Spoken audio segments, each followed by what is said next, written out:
Hello? Hello? Yeah, but it wasn't for you all. House labor is about to commence. Roll call, please, James. Chairwoman Williams. Present. First Vice Chair Messier. Present. Second Vice Chair Alzate. Representative Casey. Here. Representative Cardillo. Present. Representative Corvesi. In a subdued voice, yes. Representative Edwards. Representative Falella. Present. Representative Hawkins. Representative Henrys. Present. Representative Kazarian. Here. Representative McEntee. Representative McNamara. Representative Morgan. And Representative Newberry. And Representative Alzate. Here. Chairwoman, we have a quorum. Thank you, James. Now I will entertain a motion to hold today's calendar that consists of 5261, 5584, 5718, 5852, 5853, 5854, 5855, and 6013 for further study, please. Second. Moved by Representative Falella, moved by Representative Alzate, and who was that on the, and Representative Edwards. All in favor? Roll, yeah, that's what we're doing. I'm just so excited being in this building, I was getting carried away, like going back. Roll call, please, James, On the motion, on the motion to hold the bill. to further Chairwoman study. Williams. Yes. First Vice Chair Messier. Yes. Second Vice Chair Alzate. Yes. Representative Cardillo. Yes. Representative Casey. Yes. Representative Corvesi. Yes. Representative Edwards. Yes. Representative Falella. Yes. Representative Hawkins. Yes. Representative Henrys. Yes. Representative Kazarian. Yes. Representative McEntee. Representative McNamara. Yes. Representative Morgan. And Representative Newberry. Yes. 13 in favor, 0 against. The motion carries. Thank you very much. We will proceed with Representative Diaz's bill, which is House Bill 6013, an act relating to public property and works building service work. Representative Diaz, are you with us today? Yes, Chairwoman. All right. Here. Welcome. Floor is all yours. Thank you so much. And Chairwoman Williams and all members of the Labor Committee, thank you so much for allowing me to introduce the House Bill 60113. The bill is just making justice because there are janitors and security guards in different areas of Rhode Island who are working and receiving less than the minimum wage. The House Bill 6013 is an act we require that janitors and security guards employed pursuant to a state contract worth more than $1,000 or janitor or security services be paid at a standard compensation rate. One of the best part of this bill is that it prevents public dollars from contributing to poor working conditions.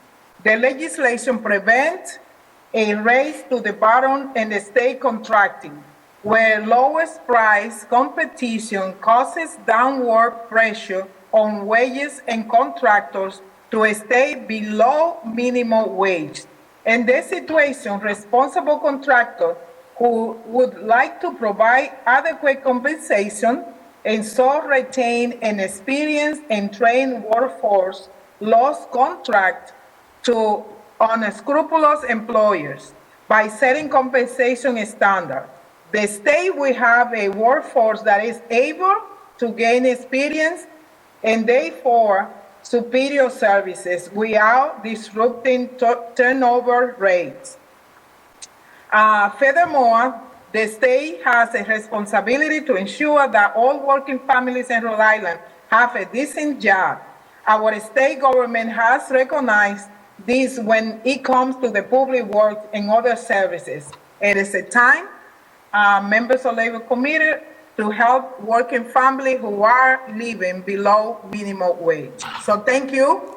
If you have any question, I have expert people who will testify today and go to the nitty-gritty of the bill. So thank you. Thank you, Madam Chair. Are there any questions to the sponsor of the bill? Hearing none, we will move right along to our caller, which is Carla. Oh, Cristel, right? Cristel Yes, are y'all ready to Ruiz. go? Yes, Cristel, bienvenida. Muchas gracias. Así es que hoy tenemos, today we have two members from our union, SEIU 32BJ, that will be providing testimony.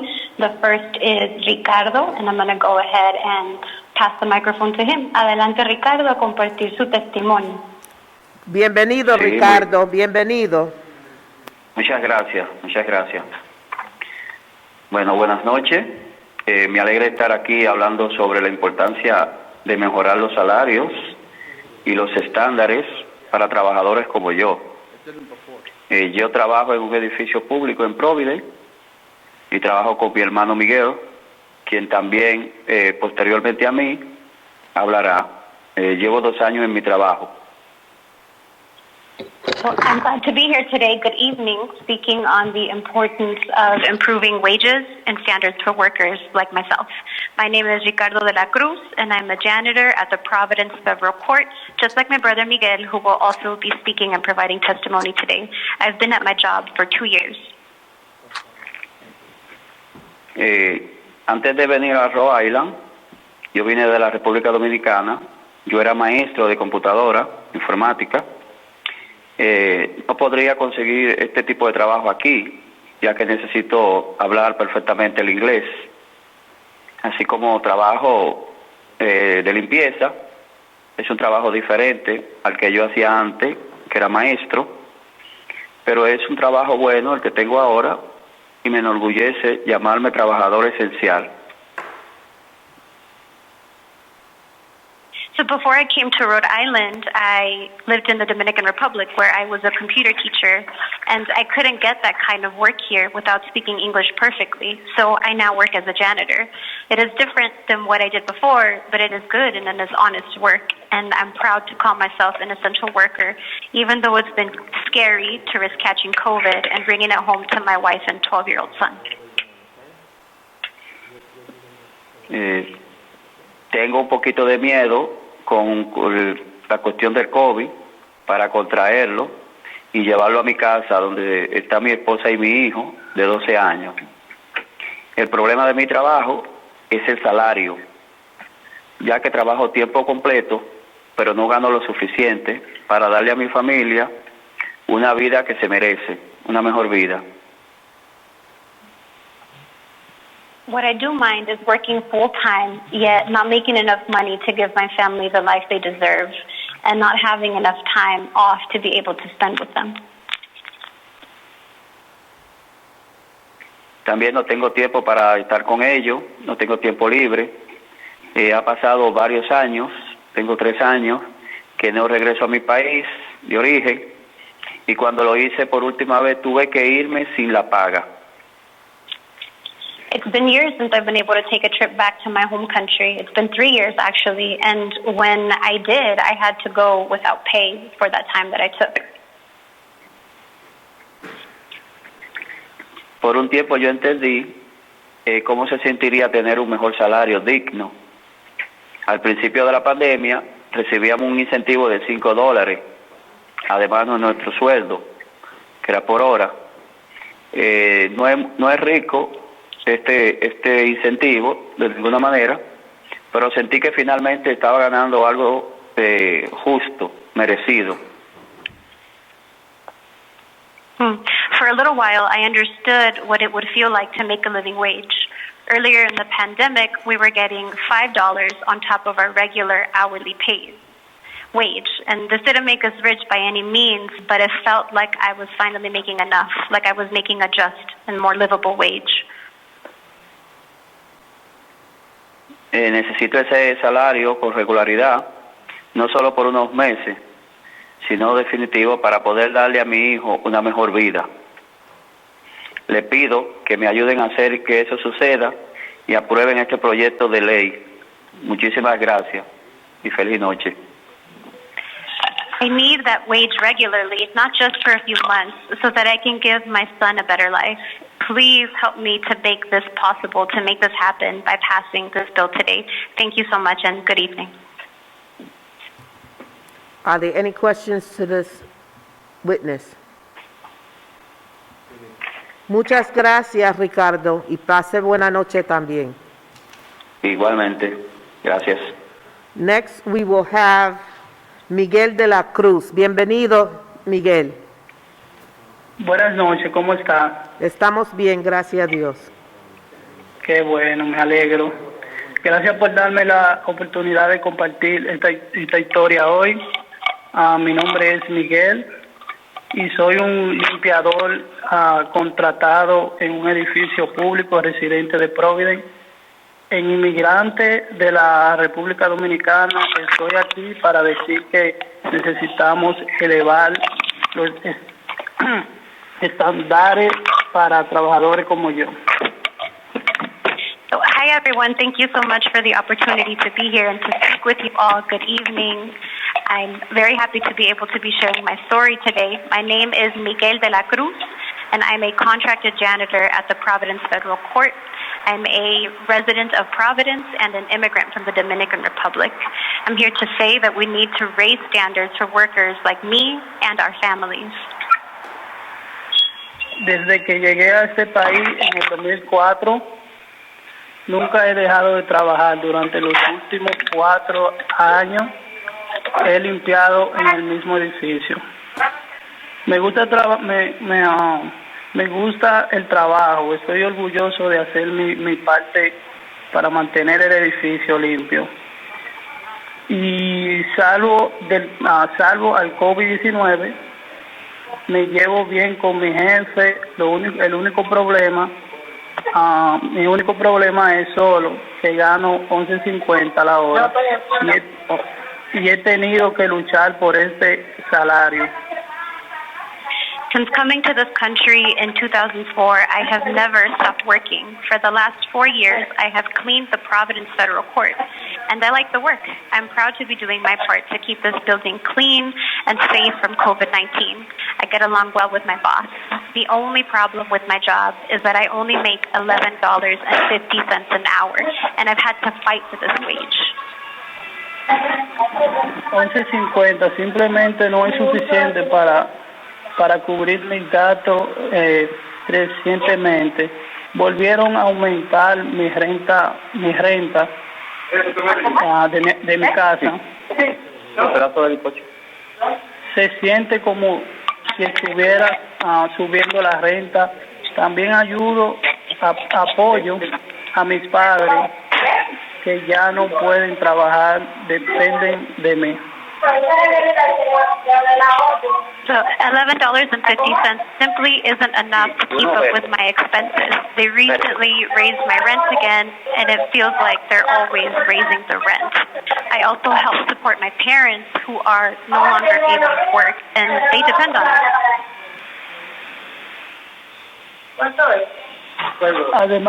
Además de eso, Con permiso, Miguel, ¿puede bajar su televisión, por favor? Que hay mucha bulla atrás. Creo que apagada la televisión. Ricardo, ¿se puede poner en mute, por favor? Escuchamos a sus compras. Gracias, adelante. Muchas gracias. Sigue. Okay.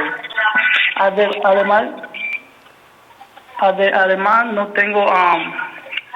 tengo seguro médico ni días libres pagados.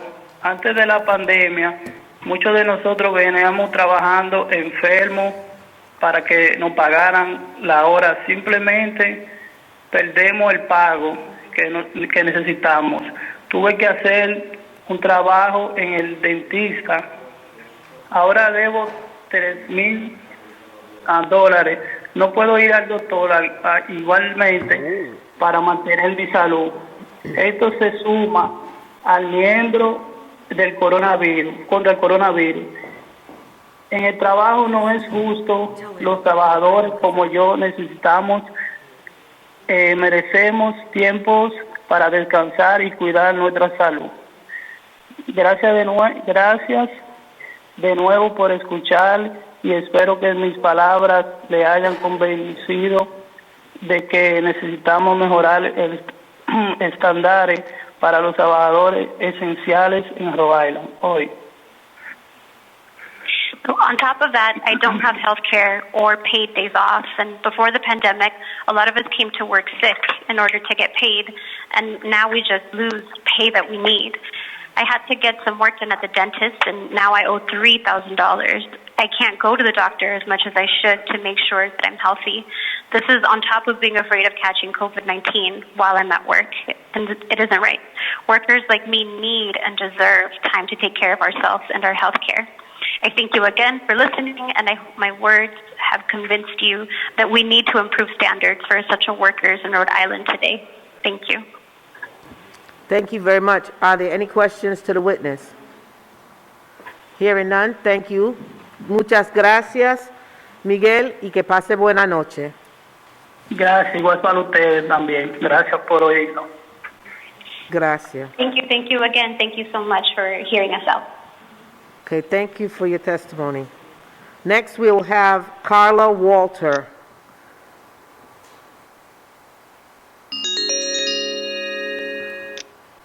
Carla? Hello. Hello, welcome to Labor Committee. You are here to testify in 6013. The floor is yours. Hi there. Thanks for having me. My name is Carla Walter. I direct the American Worker Project at the Center for American Progress Action Fund. I've conducted extensive research on how all levels of government can use government spending to uphold high standards for workers, allow businesses to compete on an even playing field, and ensure that taxpayers receive a good value. So thank you all, members of the committee, Representative Diaz, for the opportunity to testify today in support of House Bill 6013. I urge you to advance this legislation to create a standard wage for publicly funded building service workers. Several states, including Massachusetts, Connecticut, New Jersey, and New York, have adopted similar standards. Research shows that standard wages help workers earn middle-class incomes, expand health and retirement coverage, and can support compensation rates well above legislative minimums. These laws also help to close racial wealth gaps and help ensure that government spending does not erode standards in the service sector, where many jobs are held by women, Black, and Latino workers. Furthermore, research shows that standard wage laws produce good outcomes for taxpayers by decreasing turnover and restaffing costs, while also boosting worker productivity and service quality. So, for example, after the San Francisco airport adopted a wage standard, turnover among security screeners fell from nearly 95% to 19%, which saved employers about $4,200 per employee per year in restaffing costs. Conversely, when workers are poorly compensated, taxpayers often bear hidden costs by supplementing workers' incomes. For example, several of Rhode Island's current building service contractors are among companies with a high number of workers receiving state Medicaid. Evidence also suggests that wage standards benefit companies that pay decent wages and encourage more companies to bid. So, for example, after Maryland implemented a wage standard, the average number of bids per contract increased by 27% in the state, and about half of companies surveyed said that they were encouraged to bid because the standard helped level the playing field and ensure they didn't have to compete against low-road contractors. So, in conclusion, by enacting HB 6013, Rhode Island lawmakers would boost wages for janitorial and building service employees, benefit taxpayers and business owners, and help establish the state as a national leader. So, thank you for your time, and I'm happy to answer any questions. Are there any questions to the witness? Thank you very much. Thank you for having me. You're welcome. Next, we have Roxanna Rivera.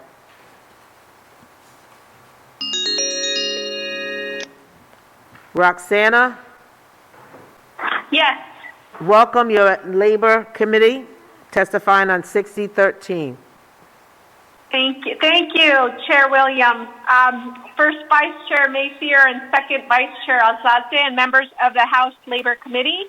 I'm Roxanna Rivera. I'm the Vice President of SEIU 32BJ. We're a union of 175,000 property services workers. Our members clean and secure transportation hubs, state and private office buildings, and other public facilities in Rhode Island and up and down the East Coast.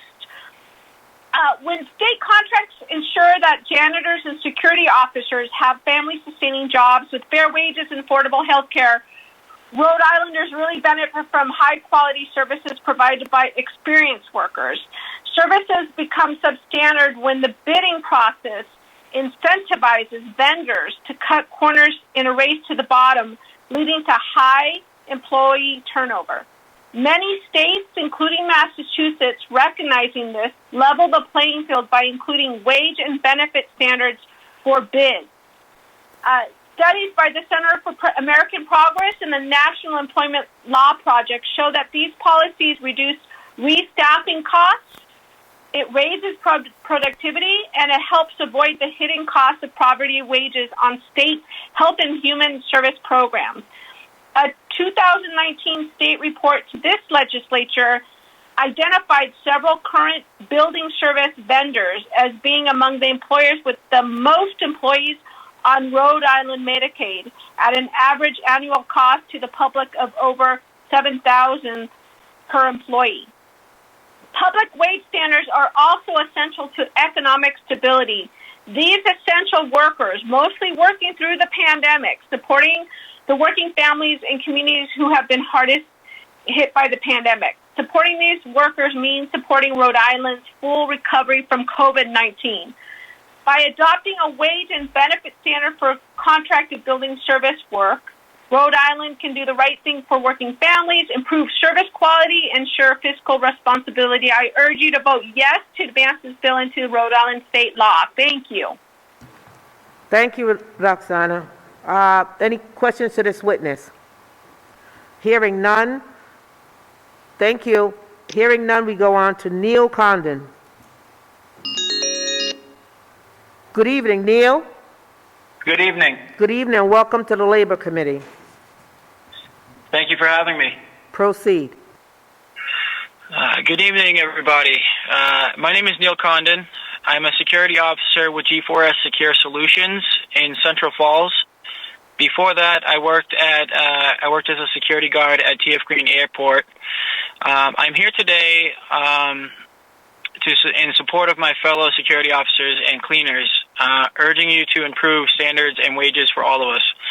I can tell you that under $15 an hour is not enough to get by in this state. When I worked at TF Green Airport, I made only $11 an hour, and the only way that I managed was by picking up as much overtime as I could possibly work, as well as additionally working 2 jobs. Even now, I'm finally making a better wage with G4S Secure Solutions, but as a single father of 2 young children and who gets no child support, and it's honestly I'm still struggling. Still, this bill would be a great start for workers of Rhode Island. Our neighbors of Massachusetts and Connecticut have similar legislations on their books, and we need to catch up a little bit. In addition to better wages, this bill would also mean better health care and paid time off. I can't afford health insurance through my job now. The deductibles are absolutely ridiculous. I am currently on Medicare, but there's a lot that doesn't get covered.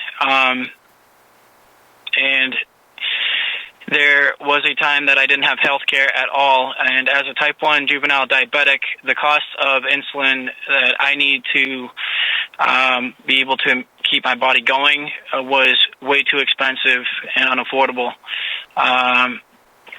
It isn't fair that the poorest people end up paying most for their medications because they don't have health insurance. Low wages aren't just for bad workers. Low wages aren't just bad for workers. They're bad for businesses too. At TF Green Airport, we keep losing staff because of the low pay. When people have no economic incentive to stay at a job, they will leave to find a better one and potentially leave the state to find higher paying wages. Passing better standards for security officers and cleaners would be a win-win for the state of Rhode Island. Thank you for listening, and I urge you to pass this important bill, and thank you for your time. Are there any questions to this witness? Hearing none, thank you very much, Neil. Have a good evening. Next, we have Edward Babbitt. Edward. Yes. Good evening. Welcome to the Labor Committee. You're testifying on 6013, and please proceed.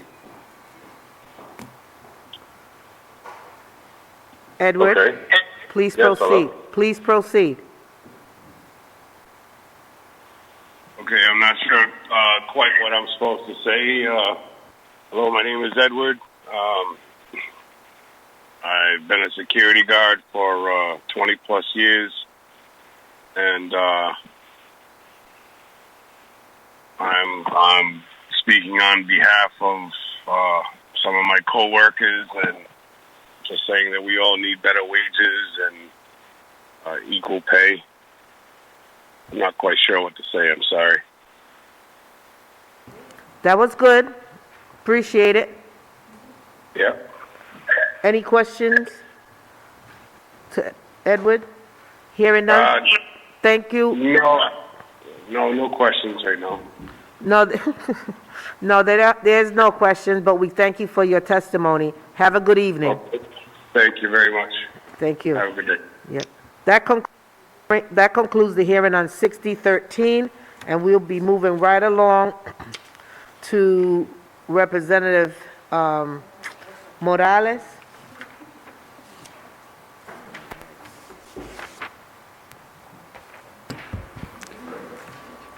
Good evening, Representative Morales. David, please proceed. Good evening, Chairwoman Williams and members of the committee. Thank you again for the opportunity to discuss and consider House Bill 5855. In summary, this bill would expand our state's current whistleblower protection law by prohibiting an employer from reporting or threatening to report an employee's immigration status because the employee engaged in whistleblowing. In addition, this bill would extend whistleblower protections to job applicants and require that employers have publicly displayed notices informing workers of our state's whistleblower protection laws in each language known to be spoken by the workers. As noted in your committee documents, this bill has been supported by our state's Attorney General. First and foremost, every worker deserves the right to report misconduct and workplace violations such as wage theft, harassment, without the fear of retaliation, regardless of their immigration status. Unfortunately, that is not the reality in our state, as countless labor union representatives, labor law enforcement agencies, and community-based worker centers have reported that all too often, workers who are victims or witnesses of workplace fraud, harassment, wage theft, or safety violations have been unwilling to cooperate or talk about their mistreatment because they fear that their employer will report them to an immigration enforcement agency. The saddest part is that this concern actually occurs often with workers who are legal residents and are of Latino descent, whom legally have nothing to fear, but yet the idea of even being reported to an immigration agency is enough for them not to speak out or report violations happening at their workplace. Therefore, it is necessary we pass this bill to ensure that all workplaces in our state are safe environments where every worker has the sense of security to report misconduct. It is also important that we extend general whistleblower protections to job applicants, as there are several times when prospective employees are witnesses or even victims of workplace misconduct during the interview or onboarding process.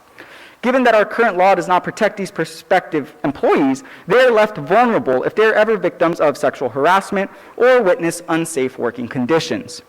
Lastly, it is imperative that these protections are understood by all workers, regardless of their occupation or the language they speak, because all too often there are workers who do not understand the Whistleblower Protection Act or even know that it exists. Unfortunately, this can often be traced back to basic language barriers. Through this legislation, however, we can ensure that workplaces have publicly displayed notices informing workers of our state's whistleblower protection laws in each language known to be spoken by the workers there. Overall, a workforce that is educated about their rights and encouraged and empowered to report violations is a benefit for all people in our state, from the workers to the consumers to the business owners, especially during a pandemic, where workplace safety should be a top priority. Thank you. Are there any questions to the sponsor? Hearing none, we'll move on to the witness. I would like to put in the record, I didn't ask for the witness. I would like to put in for the record on 6013 that George Nee of the Rhode Island AFL-CIO is for the bill 6013. Carla Walter, who testified, was for the bill. Jordan Coyette of Warwick resident is for the bill. Delinda Rocha, SEIU, SUI, District 615 is for the bill. Just so it's in the record that they did submit their testimonies.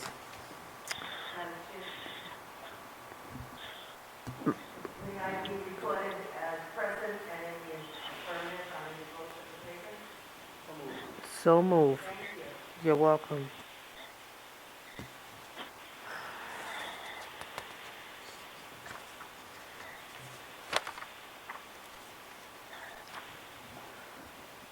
Now we'll go back to 5855, Dennis Hogan. Mr. Hogan, Yes, I'm here. welcome to the Committee on Labor. You have the floor. Please proceed. Thank you very much. My name is Dennis Hogan. I'm an officer of the Graduate Labor Organization, which is the local union representing graduate workers at Brown University, although today I'm speaking in my personal capacity. First, I want to thank the committee for hearing my testimony. I am speaking in support of the bill, and I just want to say a few things. I'll try to keep it as brief as possible. Employers enjoy extraordinary power over their employees in any circumstance. Here in the United States, they control their ability to earn a living, oftentimes their access to health care and other benefits, and that's doubly true in the case of immigrant employees, no matter their immigration status. Workplace protections apply to all workers, irrespective of their immigration status, and so it's very important that we enable workers to access those protections, including the ability to report employers who break the law. In 2014, the state of California passed a measure similar to this one that extended specific protections against having immigration status reported to authorities. And when they did that, they began to discover that the practice was extremely common. In 2015, there were just a few reports to 7. In 2016, that went up to 20. And as workers began to understand their rights and feel more comfortable reporting, that jumped almost 4 times to 97 in 2017. Since then, the numbers continue to increase, I believe. The threat of immigration enforcement affects undocumented workers, of course, but it also affects all non-citizen workers. In my own experience doing labor organizing, I work with a lot of workers who are from other countries, and almost universally they experience fear and confusion around questions of their immigration status, which affects their ability to advocate for themselves and ensure that the law is followed at work. Especially since 2016 and during the previous presidential administration, there is a climate of fear and anxiety around this particular issue. It's so important for the state to guarantee the rights of all workers. I'm pleased to see this bill before the committee, and I urge the committee support it. Thanks very much for listening to my testimony. Are there any questions? Thank you very much, Mr. Hogan. Thank you. Take care. You too. Next, we have Benjamin Burchard.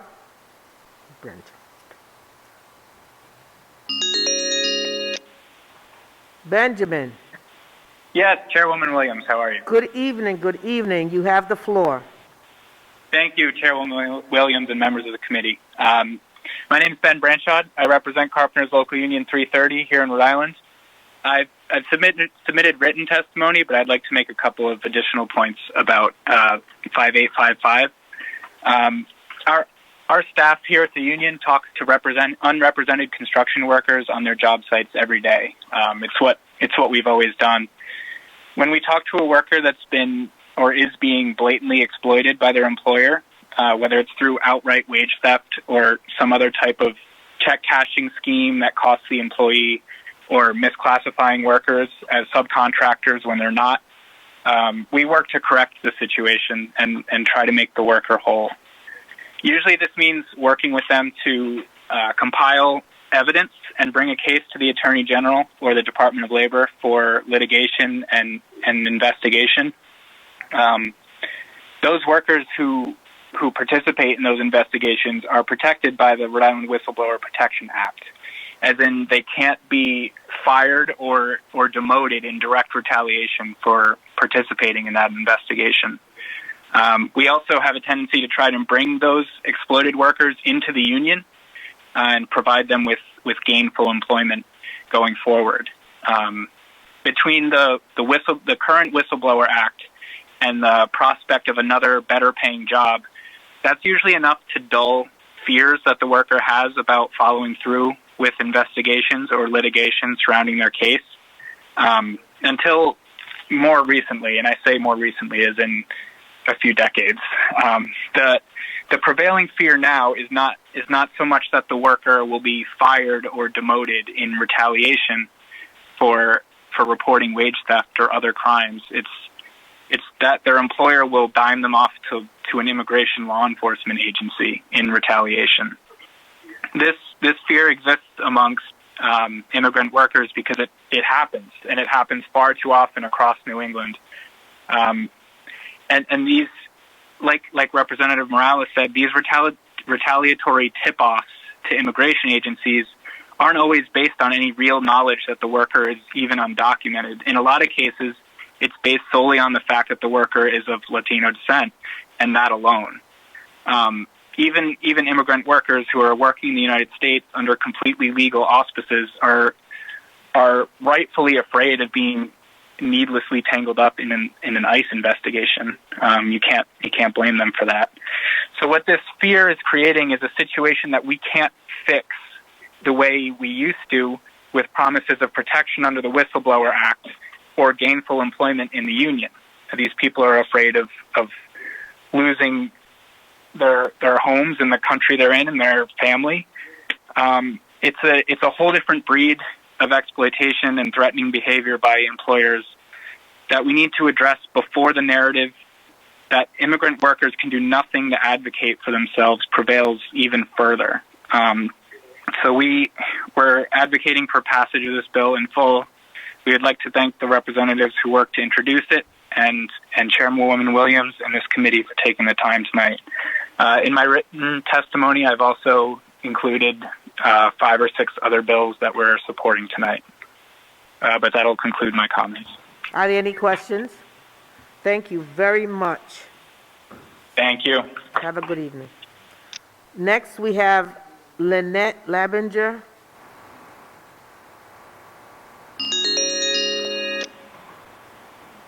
Lynette. Hey, good evening, Chair Williams. Good How evening. are you? Good evening. I'm well. Hope you're the same. Please proceed. Yes, thank you so much, Chair Williams and members of the Labor Committee. My name is Lynette Labinger. I'm a cooperating attorney with the ACLU of Rhode Island, and I'm speaking to express the organization's strong support for 5855. Which would expand the protections and prohibitions of the Whistleblower Protection Act in 2 very important ways. First, it would expand the definition of employee, those individuals protected by the Act as it's currently written, to expressly include applicants and prospective employees and not just those already working. Second, and so critically, in addition to the current protections against discharge, threats, or other acts regarding employees' compensation, terms, or conditions of employment, the bill would expressly prohibit an employer from reporting or threatening to report the employee's immigration status to ICE or any other immigration or law enforcement agency.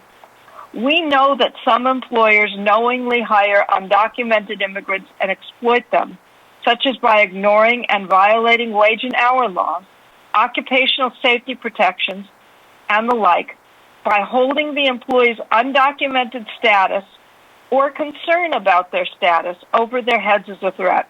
This bill would remove a powerful source of employer intimidation which deters employees from reporting violations of law or refusing unlawful orders, and the ACLU therefore urges its passage. I would be pleased to answer any questions the committee might have. Thank you. Are there any questions to the witness, for the witness? Yeah, I'm gonna.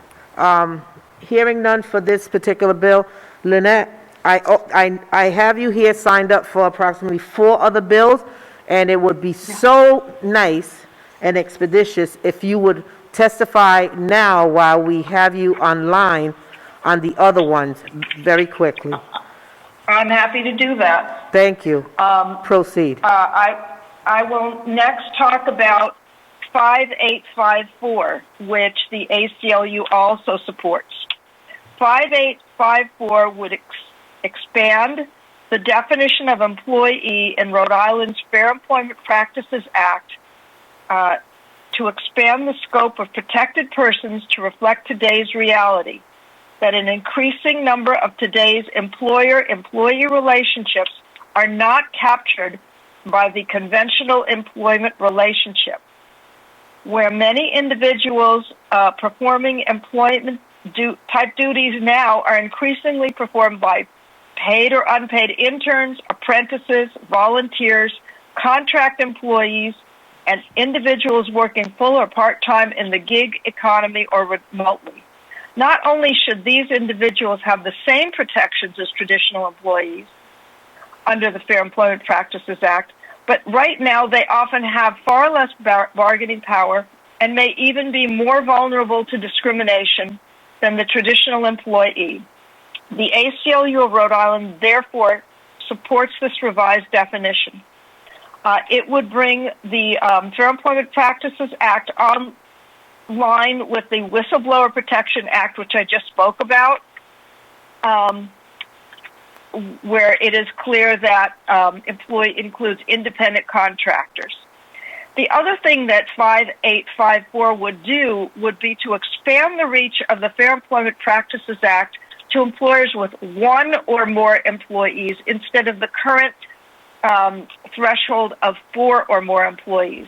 This expansion is likewise in keeping with the goal of providing protections to all persons serving in an employment relationship.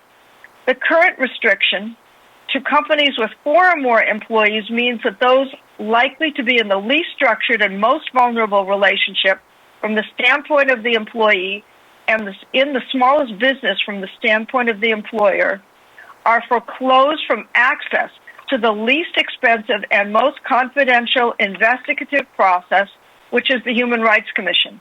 And they are only left with the recourse of the more expensive and immediately public court proceedings or doing nothing at all. And the expansion of the Human Rights Commission jurisdiction to all Rhode Island employers and not just those with 4 or more employees would be consistent with the Workers' Compensation Act, which more than 20 years ago was extended to reach all employers with at least 1 employee. So we support passage of 5854 as well. And I will move on unless you'd like me to address any questions on that. Are there any questions on this particular bill from any of the members? No, please move on. Thank you. All right. Now I'm going to talk about 5852, which would amend Fair Employment Practices Act to make individual employee supervisors, and not just the company employing them, subject to personal liability for their own acts of discrimination. What this would do is restore the status that was in effect before a decision of the Rhode Island Supreme Court in 2017, which limited liability only to the employer. The potential of individual liability is particularly important in deterring sexual and other forms of harassment. Employers with an established policy prohibiting discrimination may have defenses that shield the company itself from liability for the intentional actions of their supervisors.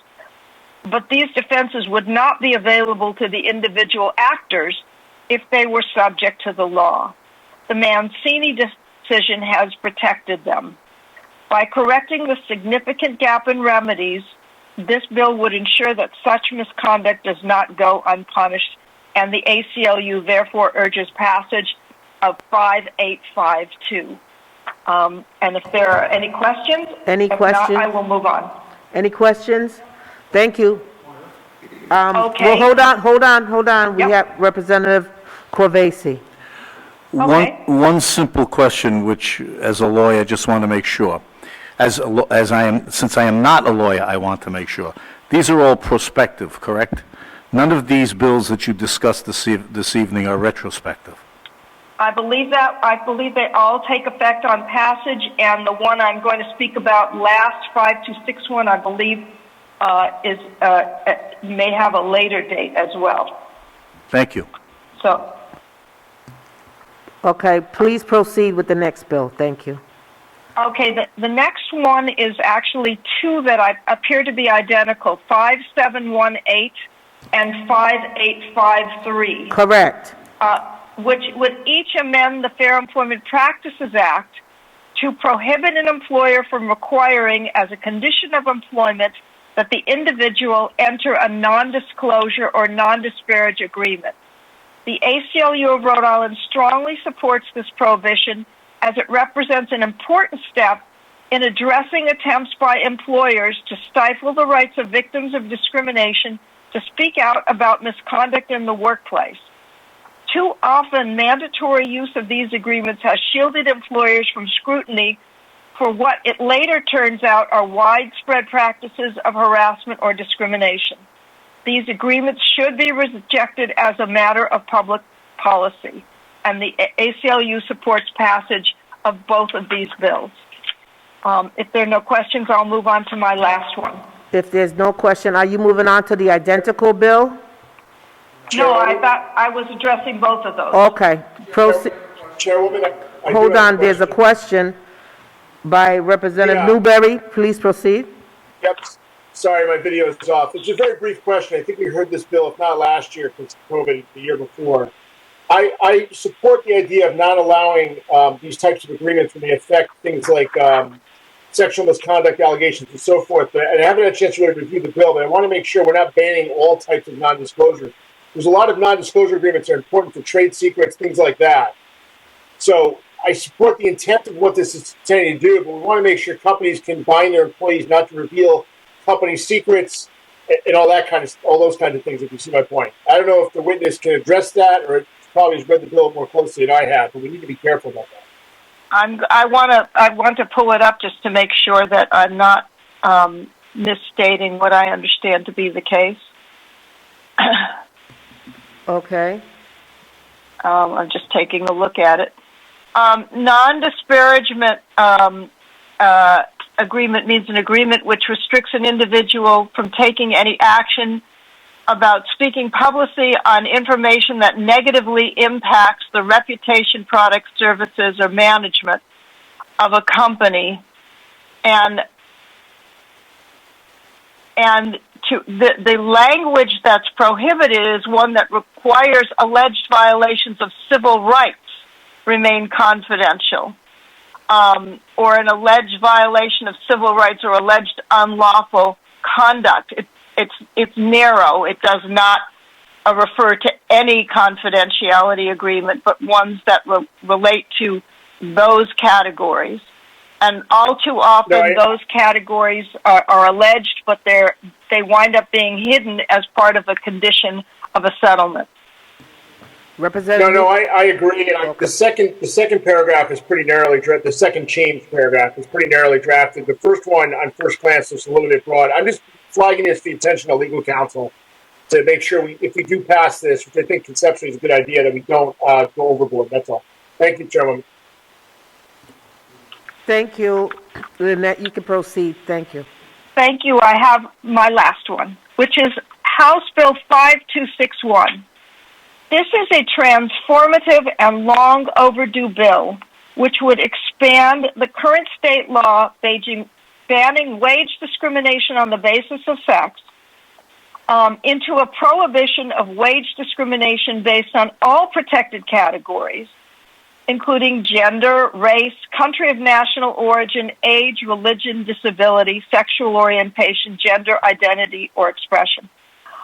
But what it also does is it transforms from the very narrow definition demanding near perfect equality of jobs in order to find a violation to authorize that the assessment of wage equality or disparity be measured on the basis of comparable duties, skills, and requirements, and not limited to that so easy to avoid near perfect identity or equality.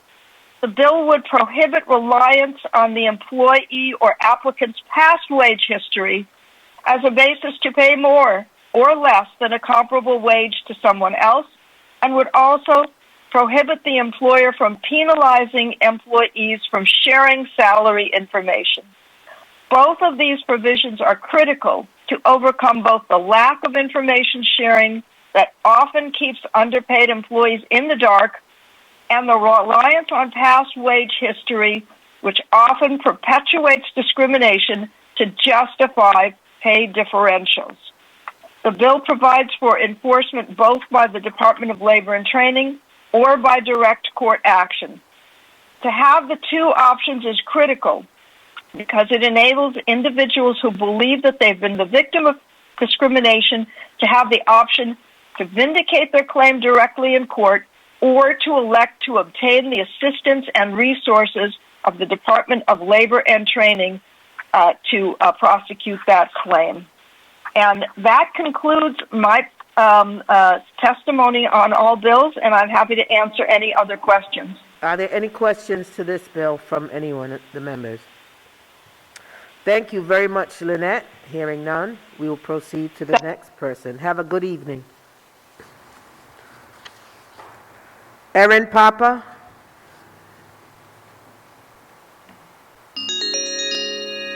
Erin? Yes? Good evening. Good evening, Representative Chair Williams. Nice to see you or hear you.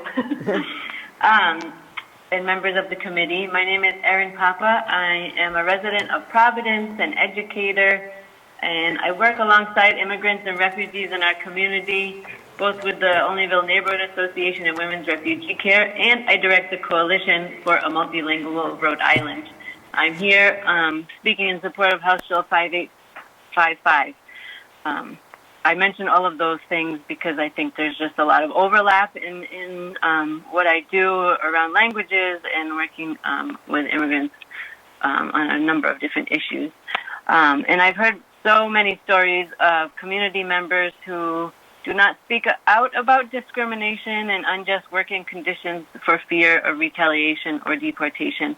And this includes so many young people, teenagers, who work long, long hours late at night, partly because they need to work to help to support their families, both here and back home, but also because they're afraid to speak to their employers about changes in schedule that would allow them to complete their high school education while working to support their families. There's so many young people that are leaving high school, and oftentimes just so shortly before graduation because of these pressures and fears. We need to ensure that all workers deserve to feel safe to speak out about wrongdoing and unethical practices in the workplace. And we also need to ensure that all workers understand their rights and receive information in languages that they understand. And I commend Representative Morales for including specific language in this bill that would require employers to post notices and use other appropriate means, because we know that written notifications are not always accessible to all audiences, and so that they can keep employees informed of their protections in all languages known to be spoken by their employees.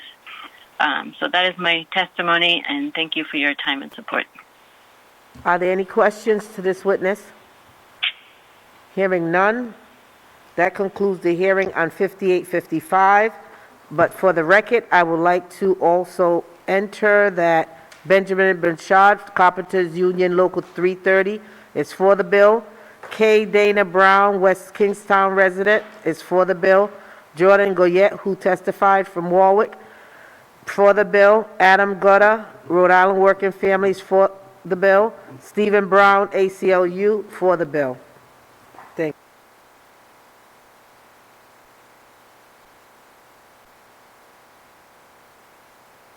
Next bill to be heard is by Representative Donovan, 5261.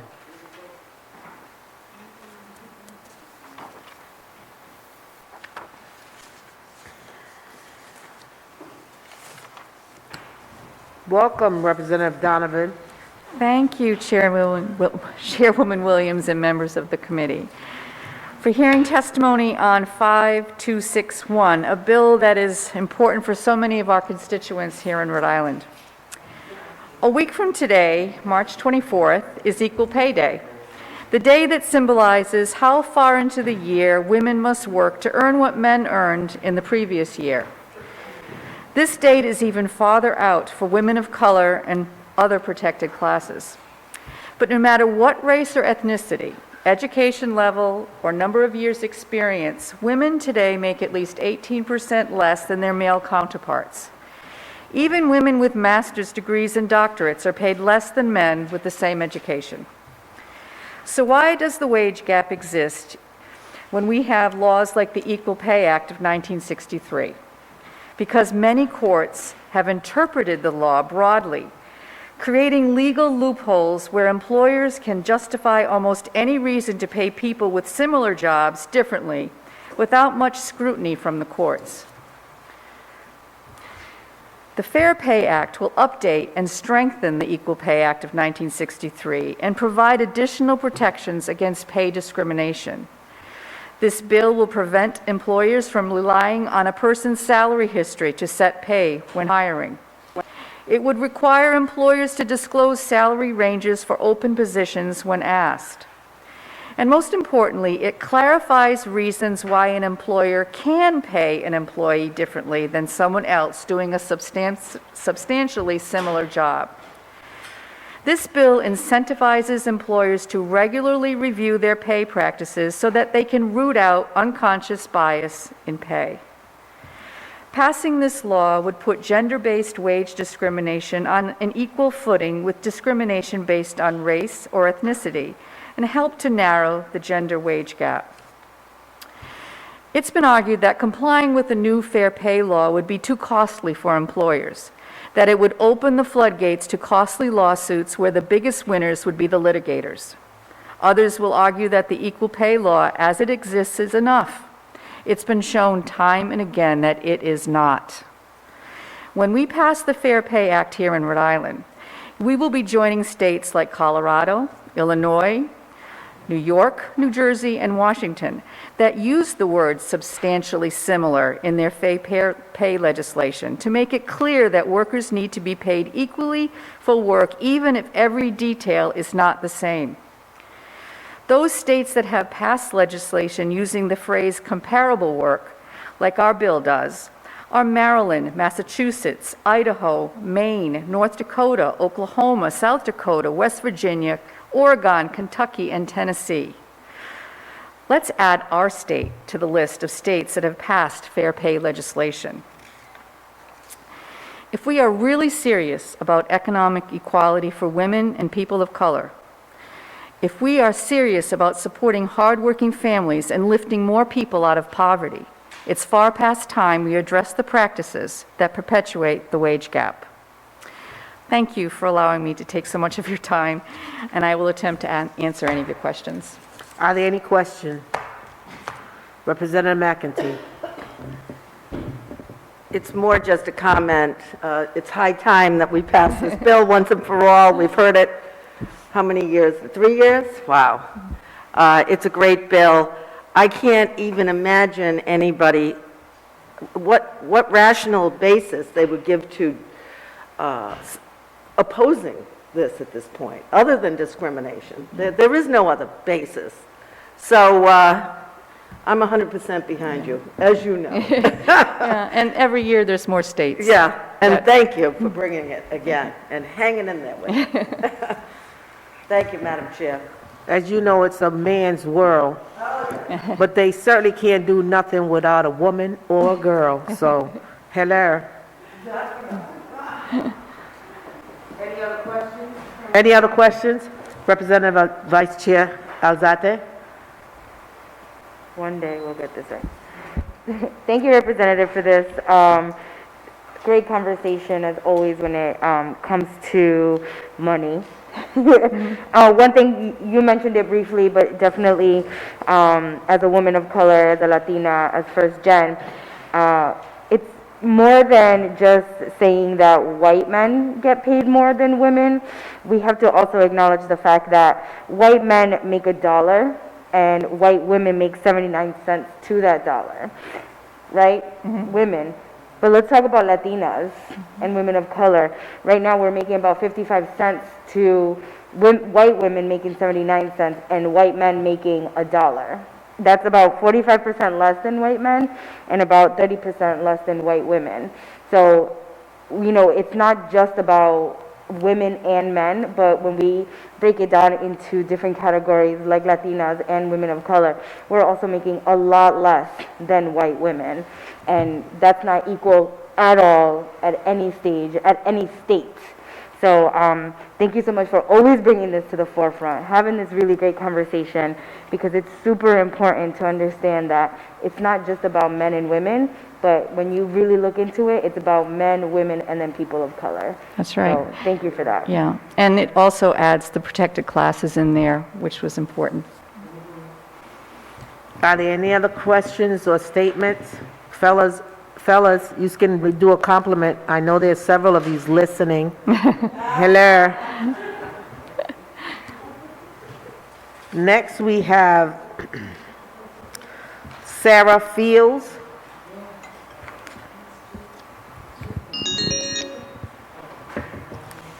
Sarah? Yes. Good evening, and let us have it. You're next. Good evening. Thank you. Hi, my name is Sarah. I'm a female engineer. I'm just chiming in support of H5261, fair employment practices. So I just wanted to talk briefly today about why this bill is great for men. So my perspective on this is that this bill has the potential to improve the quality of life for men and boys in Rhode Island drastically. So the first point that I have in support of this is that women support their male partners and children at the same rate or more frequently than men do.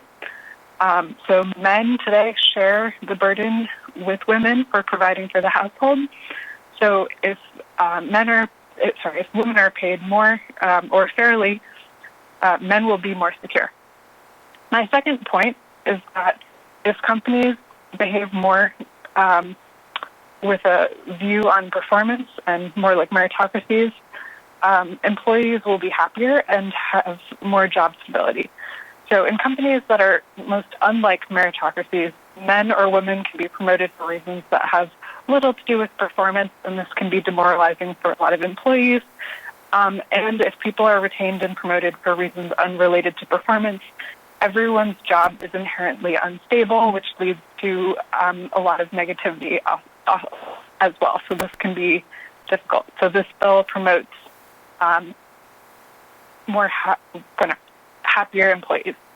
So my third point is that this bill will also make companies in Rhode Island more competitive. So companies that behave more like meritocracies with an eye for performance and even-handedness are higher performing. So regardless of the fact that more diversity in companies leads to better output, this sort of legislation that has a view towards even-handedness and fairness makes companies higher performing because it makes the entire company more focused on merit, and more competent men and women end up running the show. So this ultimately will make Rhode Island companies more competitive with out-of-state and foreign companies. My last point is that men are healthier and happier when they experience women and other protected groups as equals in the workplace. Men have women in their families, they have disabled people in their families, and they also want to see these people treated fairly in the workplace. And just on a interpersonal level, it is frustrating and inconsistent with reality to go into a workplace thinking that one person should be paid more just because of the type of person that they are. Therefore, this sort of legislation is good for everyone. Thank you. Thank you very much, Sarah. Thank you for your testimony. Are there any questions to the witness? Thank you. Have a good evening. You too. Next is Lynette Forey Menard.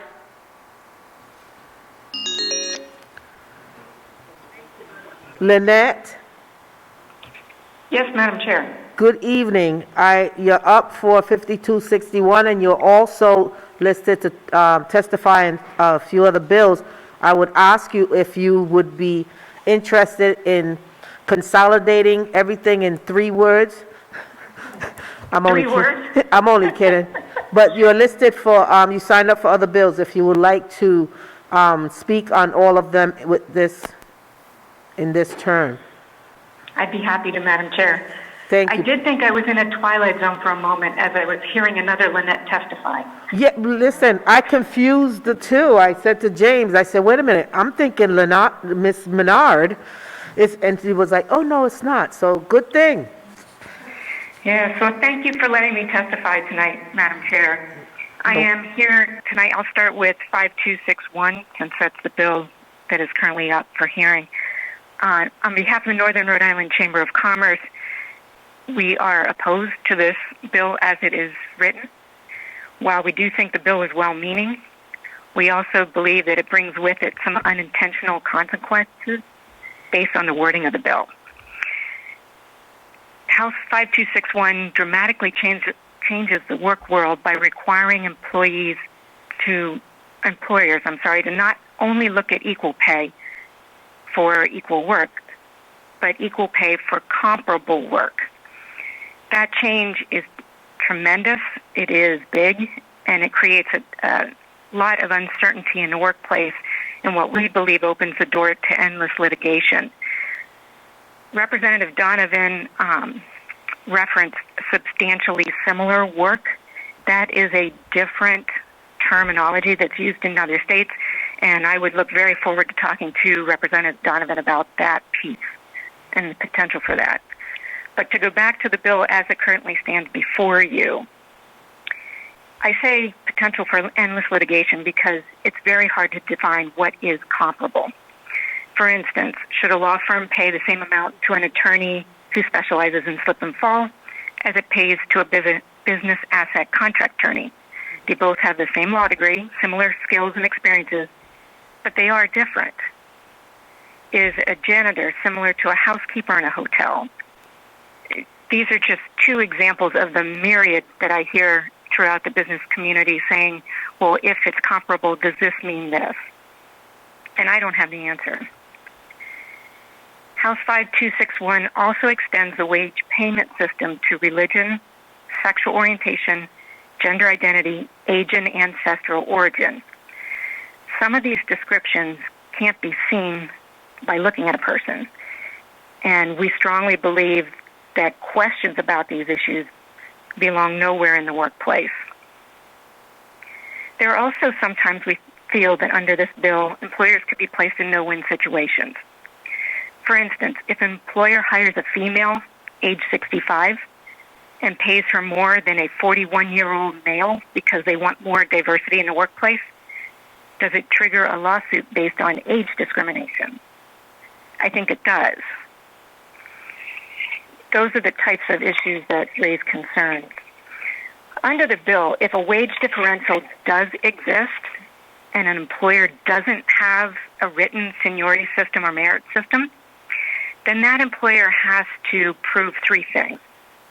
They have to prove that the reason for the differential is for something other than race, color, religion, sex, sexual orientation, gender identity, expression. 2, that the reason is job related to the position. And then 3, that it's a business necessity. If the employer can prove all those 3 things, then the employee can come back and say, no, there was an alternative that exists to the pay differential. And if the employer refuses to accept that alternative, then the employer loses a case. This concept basically makes every employee a default manager of the business and creates more uncertainty. Again, we think the bill is well-meaning, and I do look forward to working with the committee and with the sponsor on this issue. I'd be happy to take any questions, or I can move on, Madam Chair. Are there any questions? Representative McEntee? Well, I mean, I'm very disheartened by this testimony, to say the least. Comparable work means work that requires comparable skill, effort, and responsibility, and is performed under similar working conditions. I mean, that sounds like equal work to me. I don't know how, if you're splitting hairs on that one. And then when we go down to no employer shall pay any of its employees at a wage rate less than the rate paid to the employees of another race or color, religion, sex, sexual orientation, gender identity or expression, disability, age, country or ancestral origin, or any other characteristics enumerated in Rhode Island General Laws 28-5-5 for comparable work, except where the employer meets the standards set forth in subsection B of this section, which is a wage, subsection B is a wage differential is permitted when the employer demonstrates, and there's several lines that follow that. I think you do protest too much to this bill, and if you can't see that somebody is of another race, color, religion, sex, sexual orientation, and on, then that's the point. You should treat everyone the same. If you can see it or you can't see it. So I have to strenuously disagree with this testimony. And I agree with the bill as written and with Representative Donovan's hard work on this. So I think that, where is she from? Chamber? Yeah, I mean, the Northern Chamber needs to get up to date on this and be less opposed to this legislation. I can't be more offended. I'm sorry. Don't have to apologize for something you believe in. Thank you, Madam Chair. You're welcome. Are there any other questions? Hearing none. Lynette, you could proceed. Thank you, Madam Chair. I will go on to House 5718 and 5853, which are identical. And I will be very quick because I think Representative Newberry basically raised the same issue that I had been concerned. In previous years, the folks who supported this legislation stated that it didn't chill the use of settlement agreements or discourage settlement agreements. The Northern Rhode Island Chamber of Commerce doesn't have that same level of comfort. I still think there's a way to work on this language to accomplish both goals, and we remain willing and able to do that. Are there any questions? Representative McEntee, proceed. I thought she already spoke on these bills with Representative, oh, this is somebody else. Oh, okay. Okay. I'm sorry. That's how she started. She started out with this evening. She said she was kind of Twilight Zone. Okay. I mean, again, I have to disagree with this testimony. I don't know why we need to continue with, excuse me while I pull it all up. Why would there be necessary to execute a non-disclosure agreement or a non-disparagement agreement? I mean, why would anyone be asked to do that? The other question is, the employee is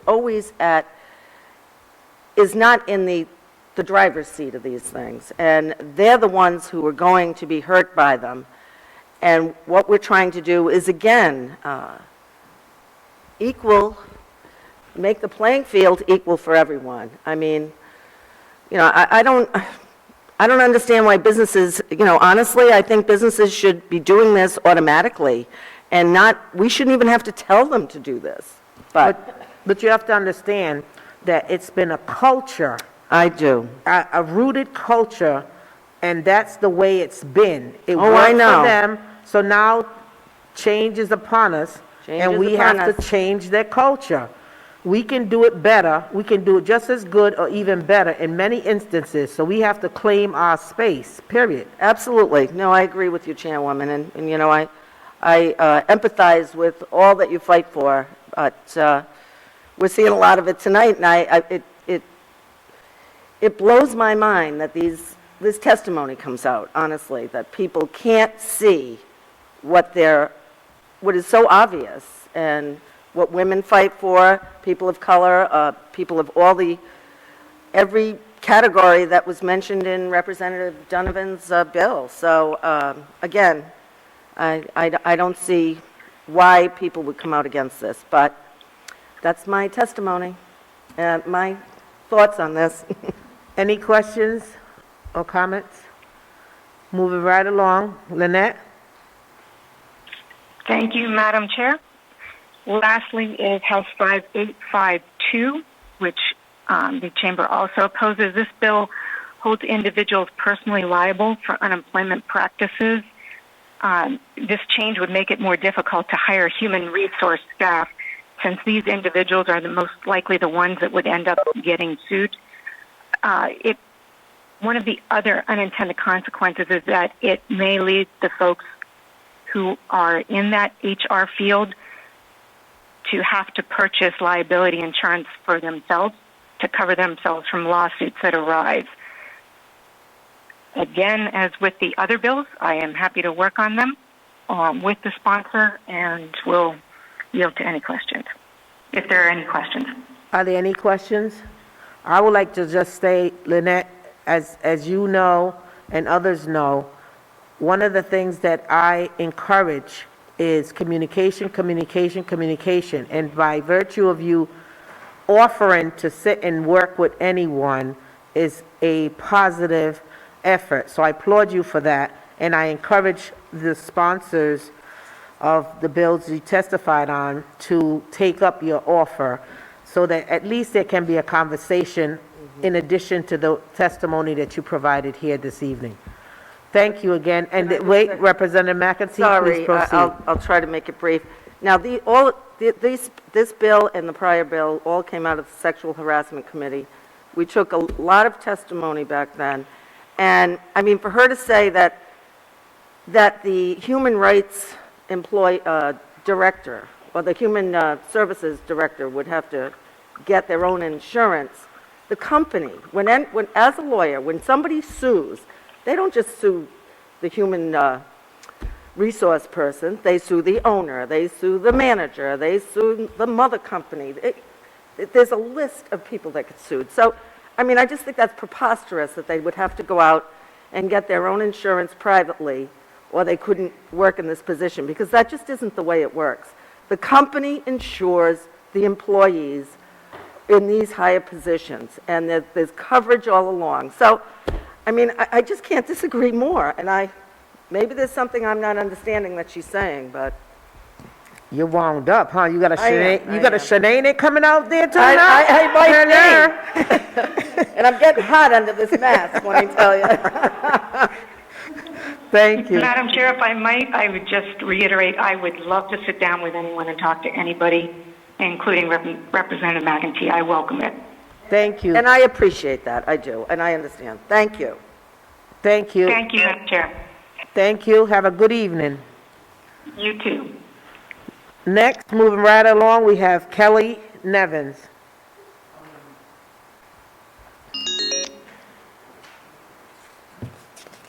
Good evening, Kelly.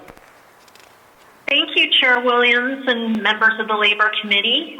My name is Kelly Nevins, and I'm the CEO of the Women's Fund of Rhode Island. I've submitted written testimony, but I wanted to share some stories not in that testimony that I think will highlight why this piece of legislation is so important.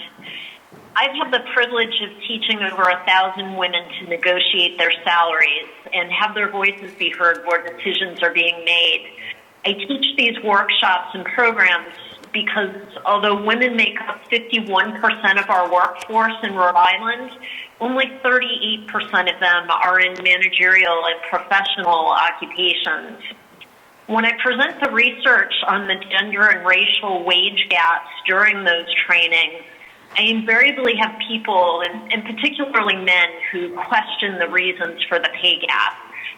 They believe it's just because of job choice or taking time off to care for babies, or even that there's a lack of qualified candidates for top-paying positions. However, the research shows that the pay gap begins right out of school, even when comparing men and women who've taken the same job with the same educational background and experience. In fact, 40% of the wage gap can't be explained and is likely the result of pay discrimination. Based on the current wage gap, a woman will lose over $400,000 over the course of her 40-year career compared with men. And unfortunately, black women individually will lose close to $1 million over the course of their 40-year lifetime. Represaliate, I'm sorry to say that for Latina women, they lose an average of $1.4 million over the course of their 40-year career. So why is this Fair Pay Act necessary? Since it's National Women's History Month, your lesson today is that the Equal Pay Law and Women's Lib did not fix systemic issues related to fair employment practices. Our current equal pay law was written in the 1940s when jobs were mostly factory jobs, and courts have narrowly since interpreted it. Yesterday, we celebrated Ruth Bader Ginsburg's birthday. You may recall that she dissented a Supreme Court decision that made it harder for women to sue for pay discrimination in the early 2000s. In her dissent, she walked the readers through what it's like to be a woman who discovers that she's been the victim of pay discrimination and how hard it is to just discover that and why she might be reluctant to speak out about it. Ginsburg said, "The court does not comprehend or is indifferent to the insidious way in which women can be victims of pay discrimination." Now, Rep. Donovan has already gone over what this bill will do. I'm a little confused by the testimony of the last speaker in saying that the fact that we would expand this legislation to cover all protected classes brings up questions that shouldn't be raised in the workplace.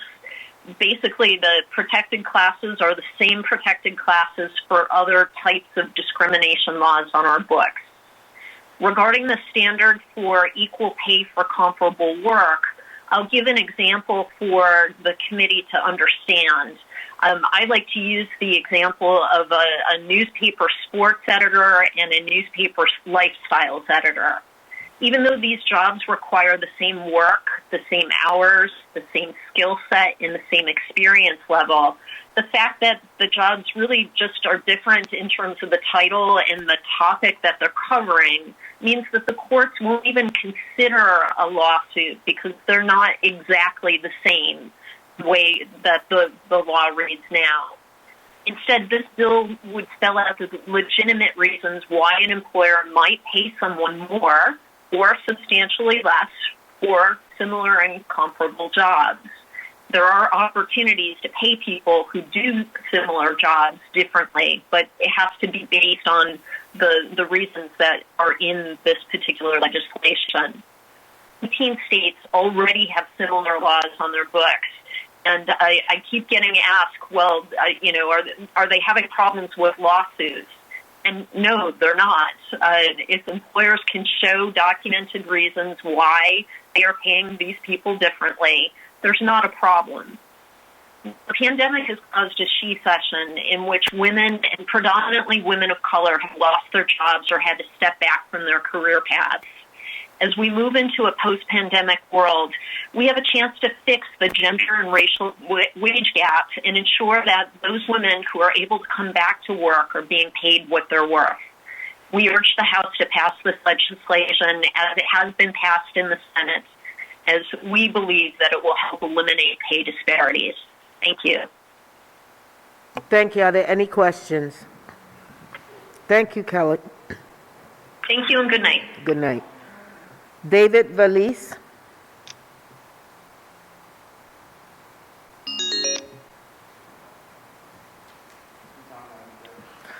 David, welcome to Labor Committee. Please proceed.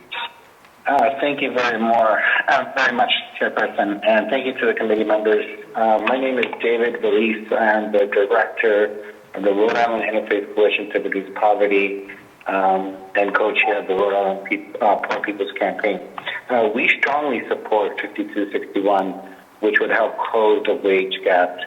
As a coalition that represents over 80 faith organizations, congregations, service and advocacy groups who have come together to fight poverty in Rhode Island, we recognize the critical need to strengthen existing equal pay protections and eliminate practices that perpetuate the pay gap. Currently, a woman in Rhode Island working full-time only makes 87 cents to the dollar that her male counterparts make. The statistics are even worse for women of color. When you're looking at Black and Latina women, those numbers go down to the 50. These numbers have a direct effect on the economic security of our state and the future of our children. Women have long been a critical component of Rhode Island's workforce, and today we are seeing a growing number of women working to support their families, especially during the pandemic. Nearly 57,000 households in our state are headed by women. However, only 24 of those families have incomes that fall below the poverty level. Even for those women who are making a living wage, benefits such as Social Security, pensions, and employer-provided health care are lower due to their basis on annual salary. While the impact on women and families is substantial, we must also recognize how the pay gap impacts state and federal social programs that provide vital community services. Many of these programs are funded through income and wage taxes. Because women make less money, these tax revenues are lower, and they should be resulting in lower funding for our community programs. As people of faith, we are concerned not only with what the wage gap means about how our state and businesses view women and people of color, but the deep impacts this gap can have on Rhode Island families and communities. We urge you to stand with us as we support protections that would ensure all people are afforded equal pay for their work. And lastly, as a father of two wonderful, smart, powerful girls, I know that in Rhode Island we could do better. Thank you so much for Senator Donovan for supporting and sponsoring this bill. And thank you all for allowing me to testify. Thank you. Are there any questions? Thank you, Mr. Valise. Thank you very much. Have a good evening. Before moving on, thank you. Before moving on to the next, person, I would like to state that we are in receipt of written testimonies and individuals that are also signed up to do verbal testimonies. I ask that you summarize what it is, the biggest points out of your written testimony to testify, rather than reading the entire letter or document that you have submitted to us. It's just being redundant, and it's taken up a lot of time that others have, other people that did not send in a written testimony against them. So I would just respectfully ask that you summarize what it is from your written testimony, because it's really duplication on your part for us. So next on line is Alan Kingsley.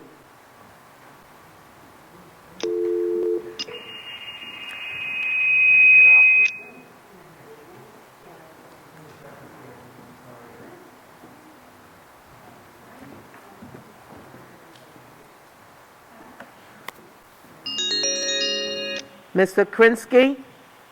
Yes, hello. Good evening. Good evening. Please proceed.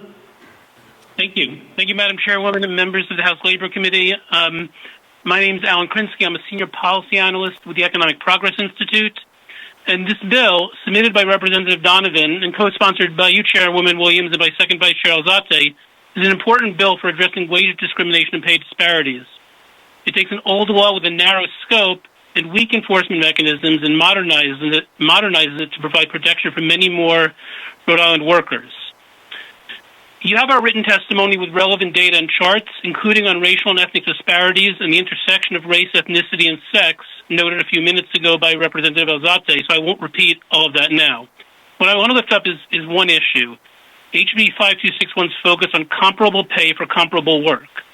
Now, some might say, well, men make more money because they work in higher paying jobs on average, the differences in pay are a result of different job choices, but it is not the case that men and women in the same profession doing the same job make, on average, the same amount of money, and that one could solve the problem by getting more women jobs and higher paying jobs in occupations traditionally held by men. And interestingly, it's also the case that when more women start entering traditionally male occupations, average pay tends to drop. For college graduates, only 1/3 of the pay gap would be closed by redistributing women and men across different occupations. By contrast, about 2/3 of the gender pay gap is within occupations. So if everyone stayed in their jobs and we paid men and women equally for comparable work, we could close most of the pay gap.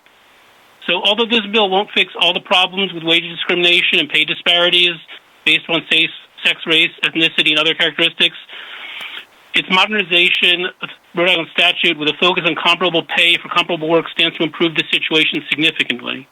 On behalf of the Economic Progress Institute, I want to express our strong support for this bill, and I urge you to send this bill to the full House. Thank you for your time, and I'm happy to answer any questions.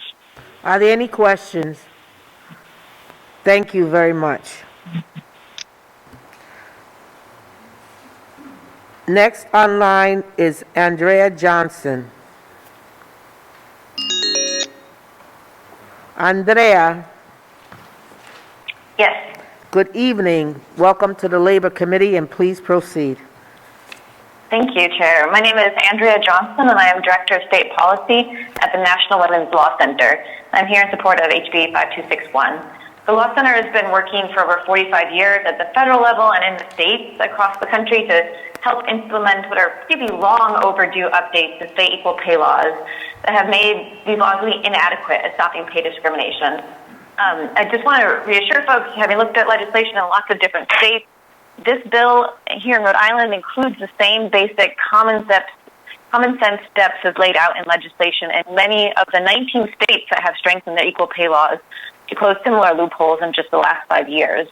What's really exciting about this bill is the many proactive measures that will help insulate Rhode Island businesses against wage gaps arising in their workforce to begin with, and thus help decrease businesses' exposure to equal pay lawsuits.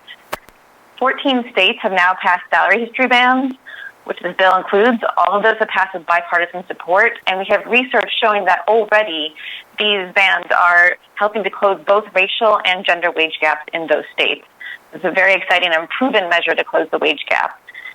Not surprisingly, a quickly growing number of businesses have been announcing that they will no longer rely on salary history and are supporting this type of legislation. In 2016, with Massachusetts legislation, which also prohibited reliance on salary history and fixed inadequacies in their state equal pay law, the Greater Boston Chamber of Commerce came out in support. Importantly, that law also, the Massachusetts bill also clarified the comparable work standard, as your bill does. And we know that 1 year after that law had gone into effect, few complaints had been filed. Likewise, research is showing that salary range transparency that's provided in this bill, that is another measure proven to help narrow wage gaps that arise in the hiring and negotiation process. And this is so important right now because of the COVID-19 crisis, as businesses seek to rebuild from COVID, and the millions of women who have been forced out of the workforce due to the crisis seek to re-enter it. This transparency around salary ranges will not only help Rhode Island avoid their wage gaps becoming worse, but will help businesses more efficiently and effectively match with interested candidates, avoid wasting time, and will help job seekers make sure that they are being paid what they are actually worth. Thank you for your consideration of this legislation, and I'm happy to answer questions. Any questions? Thank you very much. Next, we have Georgia Hollister Eastman. Avoid wasting time, and we'll help. Hello? Georgia. Hello, how are you, Chair Williams? Wonderful. I hope you heard my request, because we could hear. Yes, I will be brief. Thank you.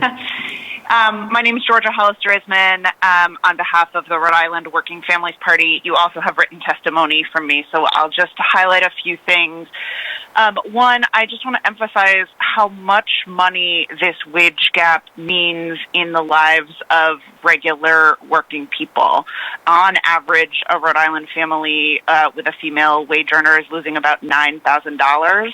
That's almost 9 months of childcare or half a year of groceries. As you know, because I've been spending many of my Wednesday evenings with you all, we often advocate for bills that would improve the lives of working men and women, and particularly allow them to earn a living wage. Few of them would have as big an impact as our ability to effectively close the wage gap around gender and also around race.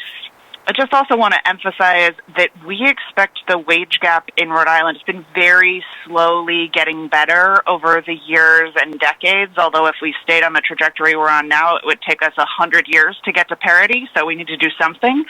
But we're very worried it's going to get worse as a result of this, what's been happening to the economy in the pandemic, many women having to drop out of the labor force because of caregiving responsibilities, and many also performing much more dangerous jobs and much more likely to get sick. So as those women come back into the workforce, we're very worried that they're going to end up making less than their counterparts who never had to leave in the first place. So this bill solves an urgent and important problem for working families, and as many of you know, I've been testifying and working on it for many years, and I hope this is the year it can finally move forward. Thank you, and I'd be happy to take any questions. Are there any questions to the witness? Hearing none, thank you very much. Have a good night. Next, Alexandra Curtis. Alexandra. Hello. On behalf of the Rhode Island chapter of the National Organization for Women, we submit this testimony in support of House Bill 5261, the Fair Employment Practices Act. This bill will protect wage earners from having not to disclose their salary history when applying for a new position, while ensuring there is no wage discrimination based on one's race, color, religion, sex, sexual orientation, gender identity or expression, disability, age, and so on. This applies to women in Rhode Island who are paid about 82% of what men are paid, and according to the National Women's Law Center, the income cap grows substantially for women of color, especially Latinas. The wage gap for Rhode Island women can amount to about an average annual loss of $10,000, which is equal to nearly a full year of rent for some, or a full year of child care. This loss not only harms women's economic security... Alejandra, excuse me just one second. By chance, did you hear my request with regards to, you submitted written testimony, no shade, but you're reading exactly what we also read, and it would be good if you just summarize something out of there so that, you know, the next person can proceed. Thank you. Absolutely. Yes, we're predominantly concerned with the removal of the ability for people to be discriminated against based on previous wages, or rather have employers look at previous wages. This especially hurts women who had been out of the workforce, especially women who have been out of the workforce because of raising children. And in this this particular issue, we want to make sure that we are looking out for those women, and this is something that disproportionately affects them. So that's why we have submitted this testimony in favor of this bill. Are there any questions to the witness? Hearing none, thank you very much. I would like to also put in the record Kelly Nevins, who is for the bill, Mary Chase, League of Women's Voters, for the bill, Michael Evora, for the bill of the Rhode Island Commission for Human Rights, Alan Krinsky, who also testified, the Economic Institute, Benjamin Burchard, Carpenters Union Local 330, Lynette Ferry Menard is Northern Rhode Island Chamber of Commerce, is opposing the bill, Georgia Hollister Eastman, Rhode Island Working Family, for the bill, Deborah Kopek, for the bill, Alexandra Curtis, National Organization of Women, Rhode Island, for the bill, Sarah Fields, for the bill, Craig O'Connor, Planned Parenthood of Southern New England, for the bill, Diane Barentz, Barrington resident, for the bill, Nicole Jelinek, Chair of the Rhode Island Coalition for Reproductive Freedom, for the bill, Stephen Brown, ACLU, for the bill, Jordan Goyette, Warwick resident, for the bill, Maureen Migret, for the bill, Angelica Pellegrino, Assistant Director of DOT, for the bill, David Valise, Rhode Island Interfaith Coalition, for the bill, Rhode Island Treasurer Seth Magaziner, for the bill, Christopher Colozzi, NFIB, opposes the bill, Jessica Purcell, Rhode Island Working Families Party, for the bill, Nicole O'Laughlin, Rhode Island SEIU, for the bill, Andrea Johnson, NWLC, for the bill, and Tanya Harris, Director, Rhode Island Coalition Against Domestic Violence. For the record, I would like to also state for the record, time has come for us to do better, Rhode Island. The women's power is there innovatively, without question. Things would not get accomplished if we were not part of it. It's not about being the boss. It's about being paid for the work that we do. It's not a situation that we want to take over. It's about being recognized and be paid for the job that we do. So time is upon us for do the right thing, and I would wish I could make the motion to pass this bill today, this evening. However, there's some men that we must talk to, and some of them are here on this committee, that I'm asking them to step up on behalf of all the women, not just the ones that are your colleagues, but think about your wives, your daughters, your sisters that are out there, your neighbors that are out there that are going through this hardship unfairly. So step up, men, because we've been stepping up and carrying your load for a long time, and we are deserving. So bring it on, baby. Bring it all the way on. Thank you.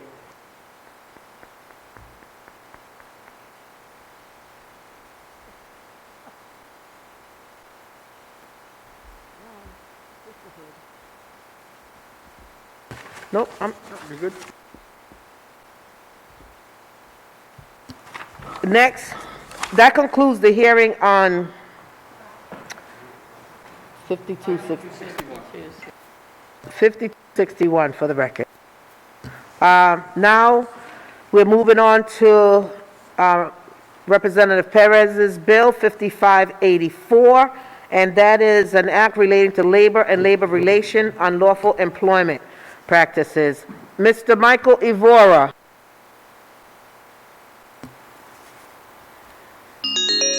Representative Perez's bill 5584, and that is an act relating to labor and labor relation, unlawful employment practices. Mr. Michael Evora.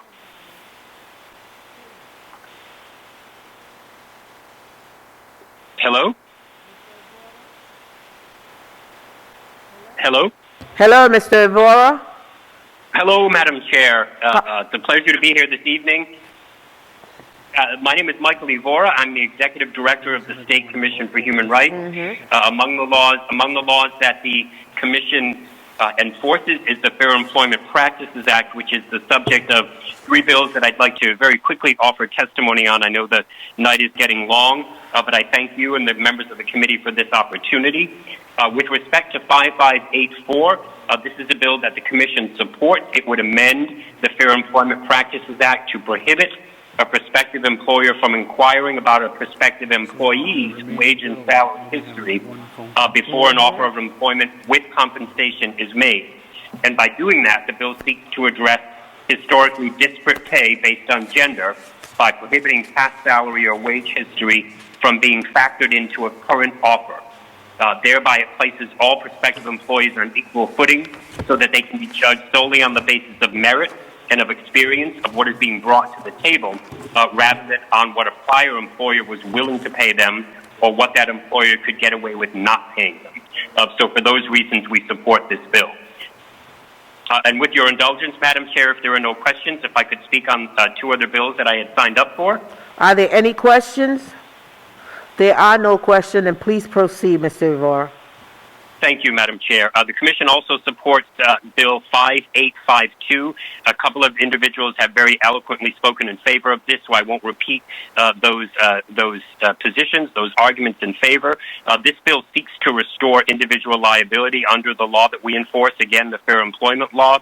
I just want to emphasize the word restore because there has been some testimony that suggests that what this bill seeks to do is a new thing. In fact, prior to 2017, when the state Supreme Court issued the Mancini decision, my agency for the better part of 50 years had interpreted the law to allow for individual liability. And in fact, we took cases in for decades naming individuals because the law currently reads that an employer, and this is language taken directly from the law, includes any person acting in the interest of an employer, directly or indirectly. We thought that could be there could be no language clearer, but apparently the Supreme Court had a different reading, and they decided in 2017 that the legislature didn't mean what we think it meant when they passed this law many decades ago. So we would just urge that this would simply restore individual liability. It would allow individuals who file charges with us to name the bad actors individually, to put the blame squarely where it lies in cases of harassment, in cases of discrimination, rather than having to sue the employer itself, which now is the only option, and in which in some instances people come before the Commission and say, I don't want to sue my employer. They tried to protect me. They tried to do the right thing. I only want to name this individual. Before moving on to the last bill, I would just like to address one argument that an individual speaking against this bill made. That is, she spoke about the fact that, or her belief that if this bill passed, that it would mean that HR staff would have to basically obtain liability insurance because they are, and I believe her words were, the most likely to be sued. I can tell you that I've been at the Commission for Human Rights for 24 years. For 20 of those years, we had individual liability in the law, and I can tell you that in those 20 years, I can barely recall an instance in which an HR professional was named. Usually, typically, the people who are named as individuals subject to liability are supervisors or managers who are actively discriminating or harassing against people, and those, as I maintained, would be the people that should be properly named in a commission charge. And with that, if there are no questions, the only thing I would also say is we would be consistent with the laws in Massachusetts and Vermont, who have complete individual liability.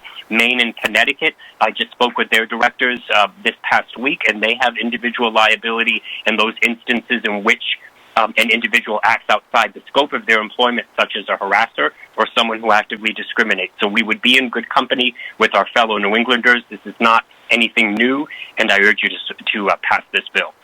And if there are no questions, I'll just speak on the one last bill that I have that signed up for. Are there any questions of Mr. Ivorra? Hearing none, please proceed. Yep, the last bill, Madam Chair and members of the committee, is H58554. A couple of people, in particular Lynette Labinger, spoke very eloquently on this. This bill would amend our law again to ensure that gig economy workers, volunteers, and interns all would be afforded the same protection as regular paid employees and other individuals in more traditional work settings. We believe that it's the case that anyone who's working for the benefit of an employer, whether they get a paycheck or not, whether they work in a traditional work environment or not, should be afforded the same protection of the laws that we enforce. And for that reason, we would strongly encourage passage of this bill as well. Are there any questions to Mr. Evora? Hearing none, thank you so much. Thank you for your time. Yes. I would like to put into the record that Jordan Goyette, Warwick resident, is for the bill, and Stephen Brown from the ACLU wrote that it needs to be amended. With that, that concludes the hearing for 5584. We'll move right along to Representative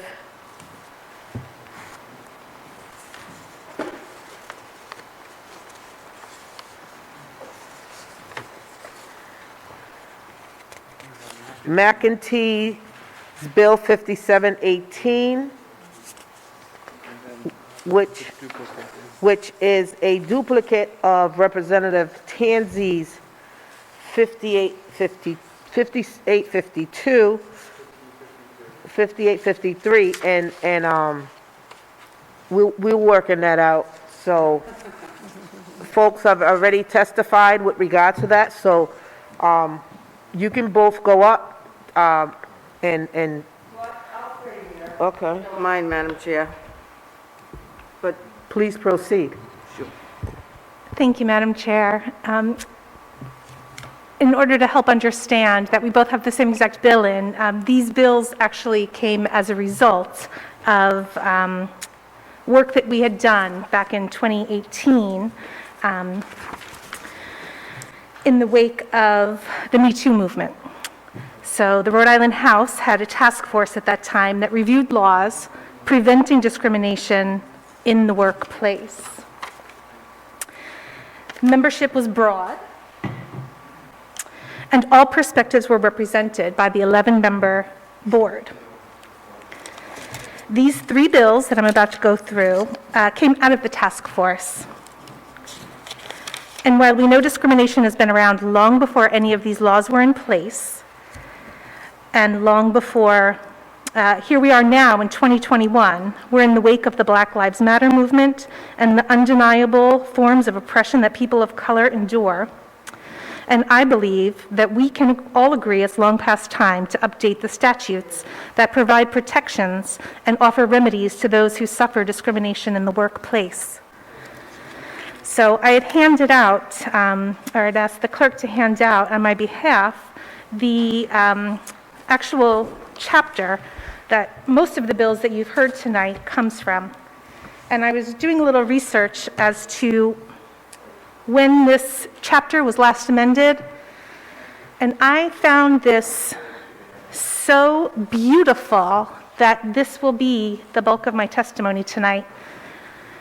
It's not often that legislation has such poetry and such truth embedded in it, but the legislative findings for the Fair Employment Practices chapter says the practice or policy of discrimination against individuals because of their race or color, religion, sex, sexual orientation, gender identity or expression, disability, age, or country of ancestral origin is a matter of state concern.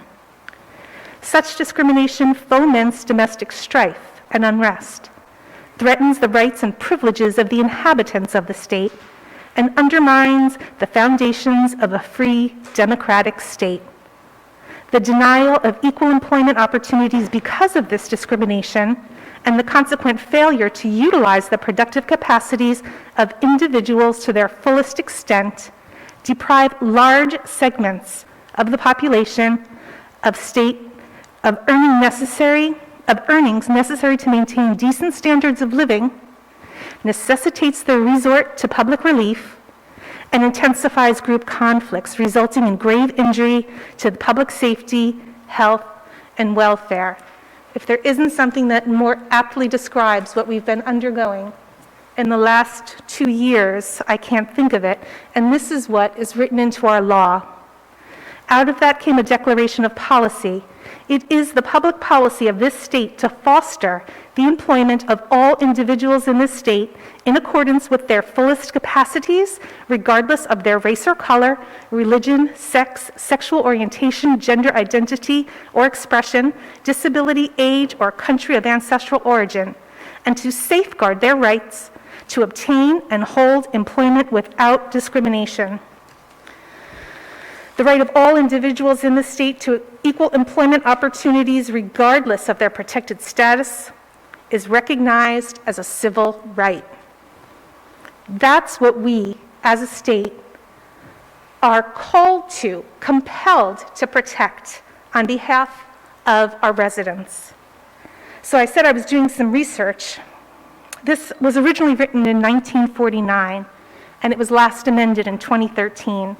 So I thought, okay, what are the things that were so important that we, in the recent past, amended this particular statute?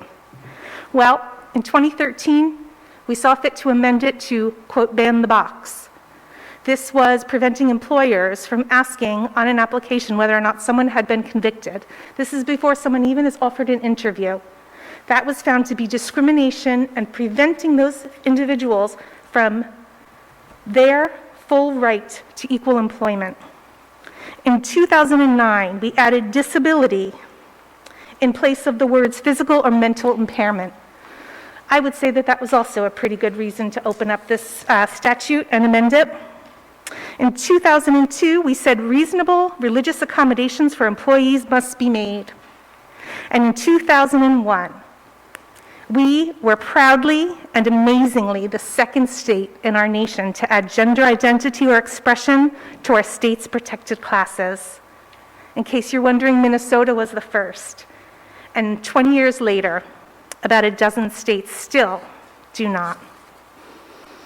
So looking back on our history as a state, looking back at where we stand as leaders of protecting individuals' civil rights, I bring to you these 3 bills tonight. I'll begin, if I may, with 5854. This one adds or changes the definition of employment, or employees, excuse me.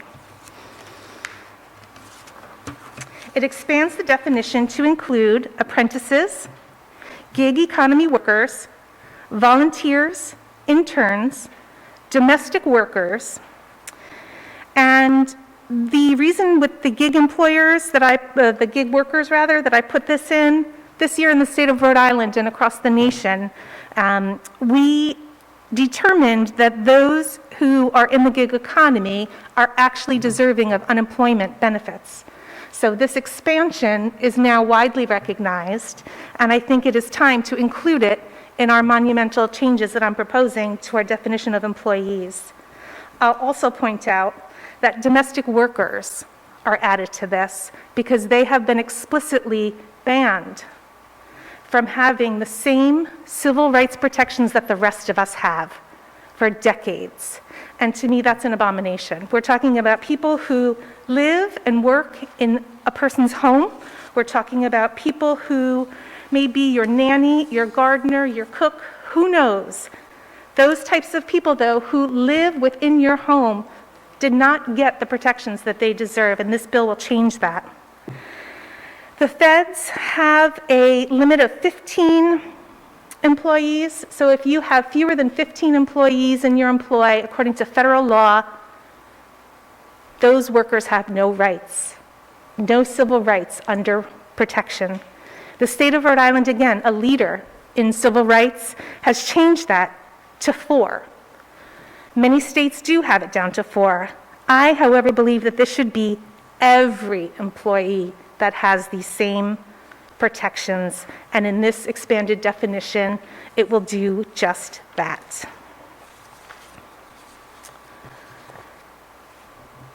There are, in the last 4 years, 7 states who have expanded their definition to include gig workers, interns, volunteers.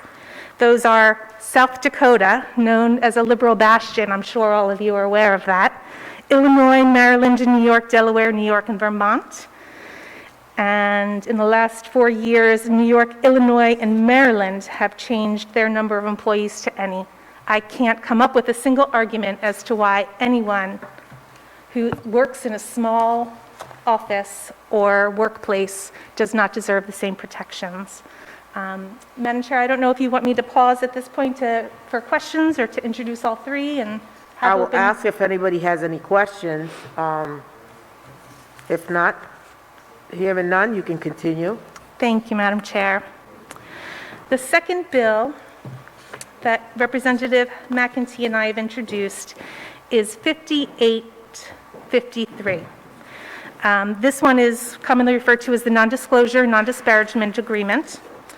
And what this does, if not enacted, it would prevent victims, so the current status that we have prevents victims from seeking remedy in courts that are literally silencing them because as a condition of their employment, they were forced to sign a non-disclosure agreement.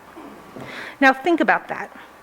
Ask why we would allow anyone to prevent someone to violate their employees' civil rights. So before you even walk through that door on day one, you're giving carte blanche to your employer to violate your civil rights, and you have no right anymore to talk about that. You have no right to pursue justice in the courts or before a regulatory body such as the Commission on Human Rights.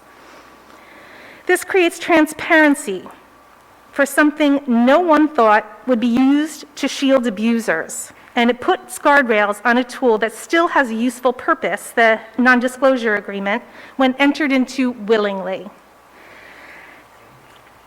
This shields perpetrators from accountability, mandating that an employee is not allowed to speak about their abuse protects those perpetrators, and it allows serial perpetrators to continue to violate civil rights unabated.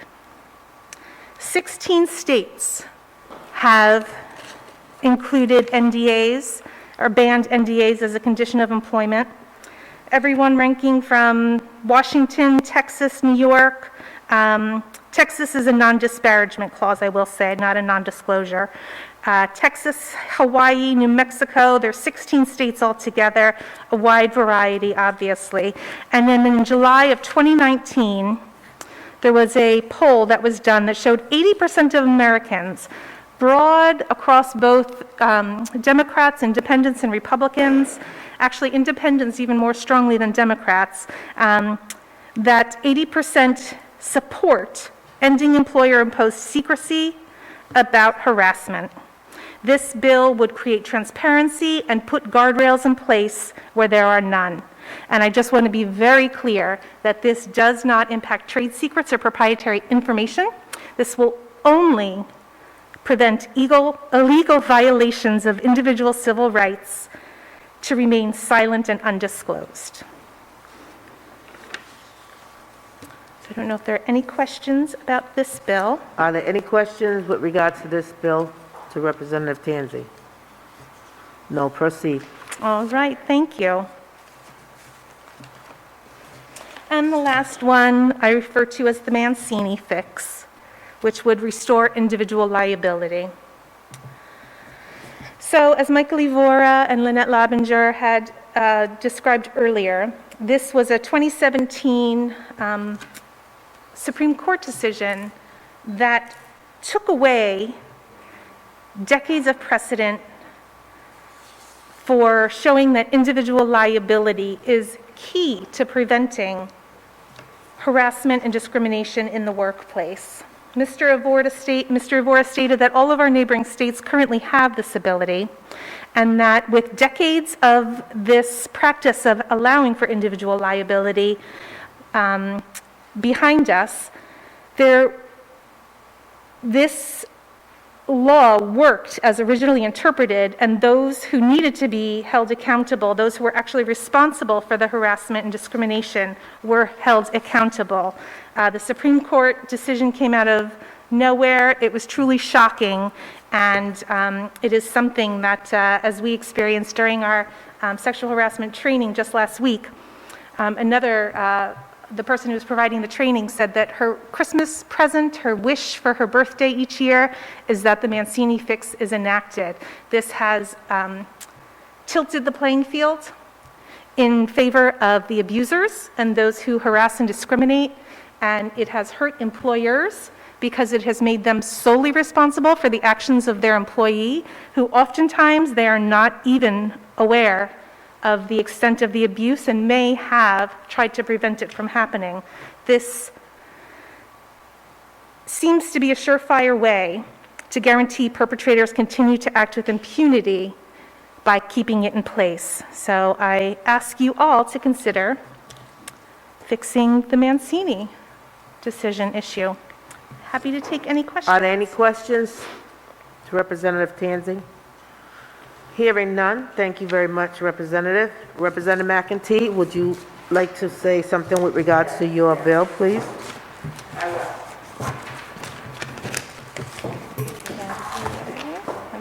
Well, here's your water. Okay. Thank you, Chairwoman Williams and members of the committee. Now, my bill is 5718, which is, as you know, is identical to Representative Tanzi's bill 5853. I was asked to put the bill in by Senator DeMario, who has the Senate version, and apparently we crossed paths on the two bills, which I think we can work out. I am the chairwoman of small business in this House, and I will do whatever it takes to promote and support all businesses and any legislation that will help small business in the state, especially since what has happened to small business during the pandemic. There's so much burden that's been placed on them, and they've struggled to survive, and we've seen many have collapsed and closed. And I just want to preface that with this one statement. I have to object to any bill or position that I'm hearing tonight from business owners or groups that represent businesses. Employers should be blind to race, color, religion, sex, sexual orientation, gender identification, and any other category that they might determine is not suitable for their employment. And for whatever reason they believe these people or these women need to be paid less than a comparable male on the same job. I mean, I'm just totally offended that we're still here in 2021 talking about this. And I know, Chairwoman Williams, you are just as offended. Business needs to focus, and I don't need to tell them, and most good businesses know this, on how to grow their business, how to thrive, and how to make money. Isn't that the bottom line? The bill that I put in, they don't need to lower themselves to discriminatory practices such as non-disclosure agreements and non-disparagement agreements, which all they do is oppress their employees. Why do they want to do that? Most of the businesses I know, they have good intent, and they don't want to do this. Instead, good businesses should be providing a workplace that encourages creativity and growth. That's what they should be interested in, nothing else. I don't care what color you are, what sex you are, what gender you identify yourself with, business is about making money, business is about growing your business, helping, having people work for you, and the bottom line is making themselves a good salary and maybe rich someday.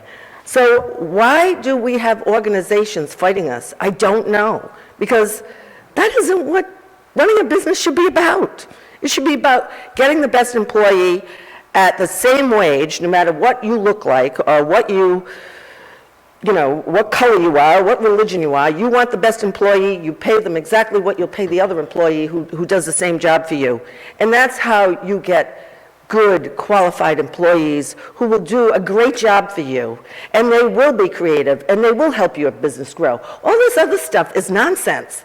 And to hear these organizations that claim they represent businesses come out and tote the line that they need all this discriminatory practice. I don't believe most businesses believe this. And I can't believe I hear what I'm hearing in some testimony tonight. But it's time to pass many of these bills. Some of these, like the Representative Donovan's bill, I mean, it's got to be passed. And the Sexual Harassment Commission, we came out with some good bills, and I think it's time to pass those too. So thank you for indulging me, but I think a good business doesn't need all this. Anyway, thank you, Madam Chair. Are there any questions or statement that anyone would like to make? Hearing none, I would like to make a couple of statements. It is appreciated from Representative Tanzi, from Representative McEntee, and many others that serve in this chamber. It is, I'm saying this with the utmost respect and with all love that anyone could have. It is very interesting to see that now, and I applaud it, I welcome it, I'm taking it, that the struggle that people of color have been enduring in this state that knows better is being recognized. We mentioned, Representative Tanzi mentioned about being in the box. That was a struggle that we came up here and we had to do it, to be in the box, because that was another noose that they had around our necks. It happened. But what happened? Really? It didn't open up any more doors. Okay?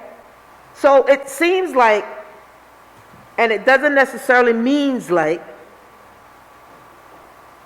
it has hit home to some of the privileged few.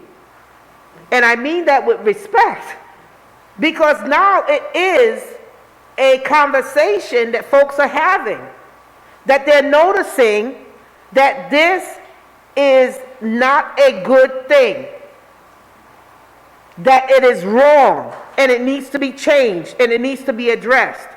1949, hello, honey.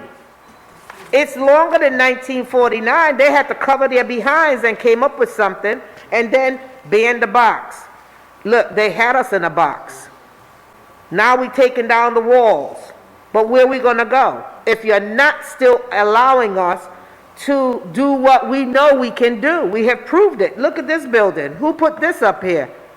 Look at the state. Look at the individuals who are financially benefiting from this state. By whose blood, sweat, and tears?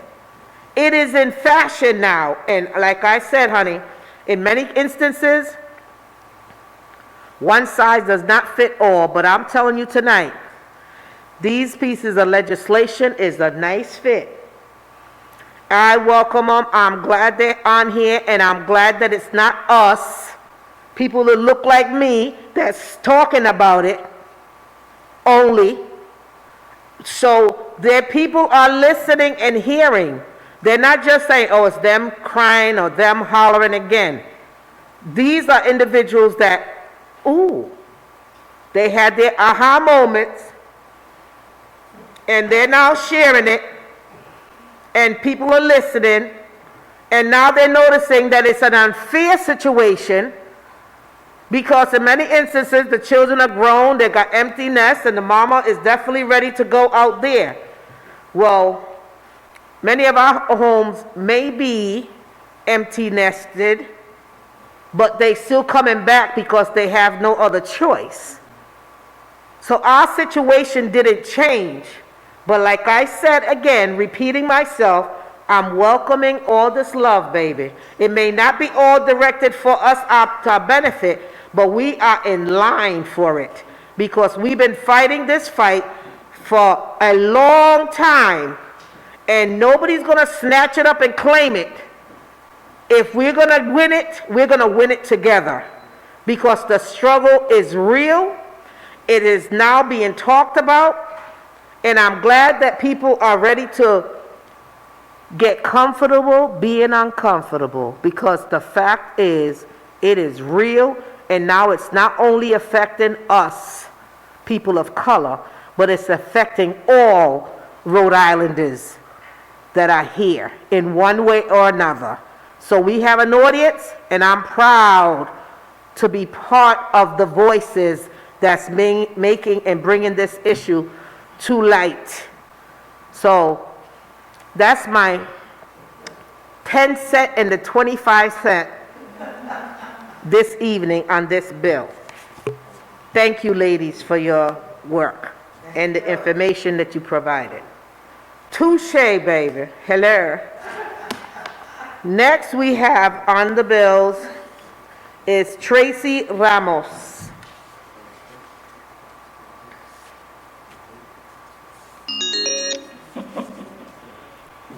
I hear you laughing, Miss Tracy Ramos.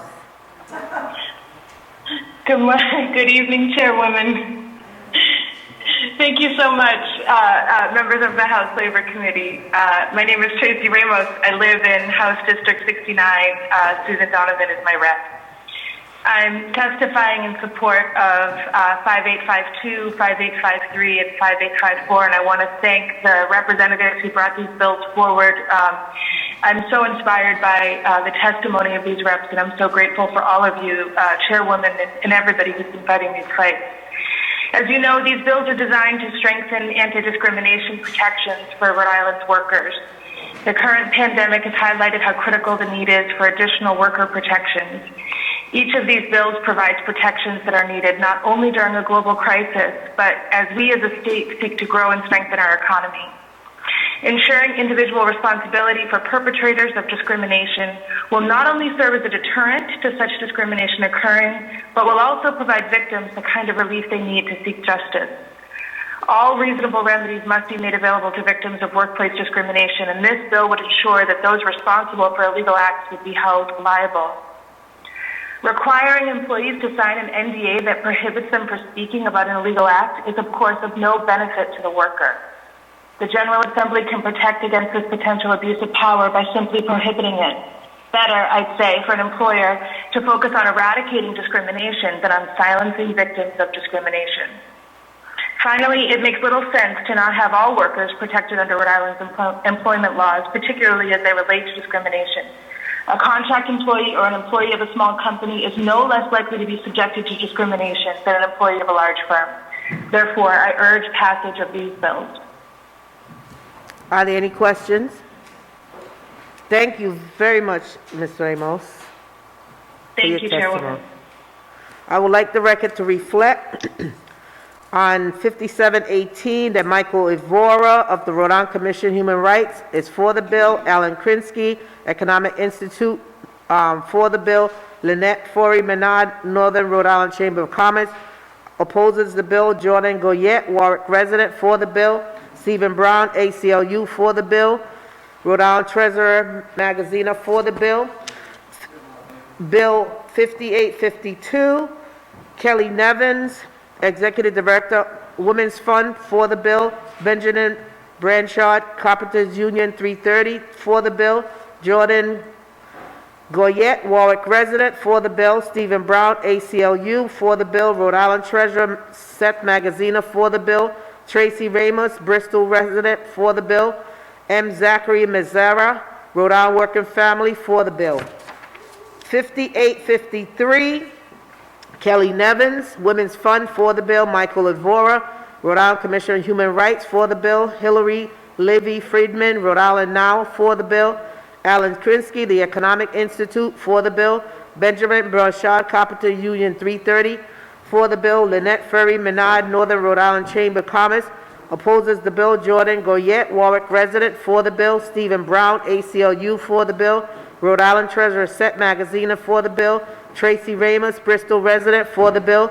M. Zachary Massera, Rhode Island Working Families, for the bill. 5854, Kelly Nevins, Women's Fund, for the bill. Alan Krinsky, the Economic Institute, for the bill. Benjamin Branchard, Carpenters Union, Local 330, for the bill. Jordan Goyette, Warwick resident, for the bill. Stephen Brown, ACLU, for the bill. Rhode Island Treasurer Magazina, for the bill. John Olston, Internet Association, opposes the bill. David London, DoorDash, opposes the bill. Tracy Ramos, Bristol resident, for the bill. M. Zachary Mazzara, Rhode Island Working Family, for the bill. That is for the record, and I entertain a motion for adjournment, please. Motion by Motion.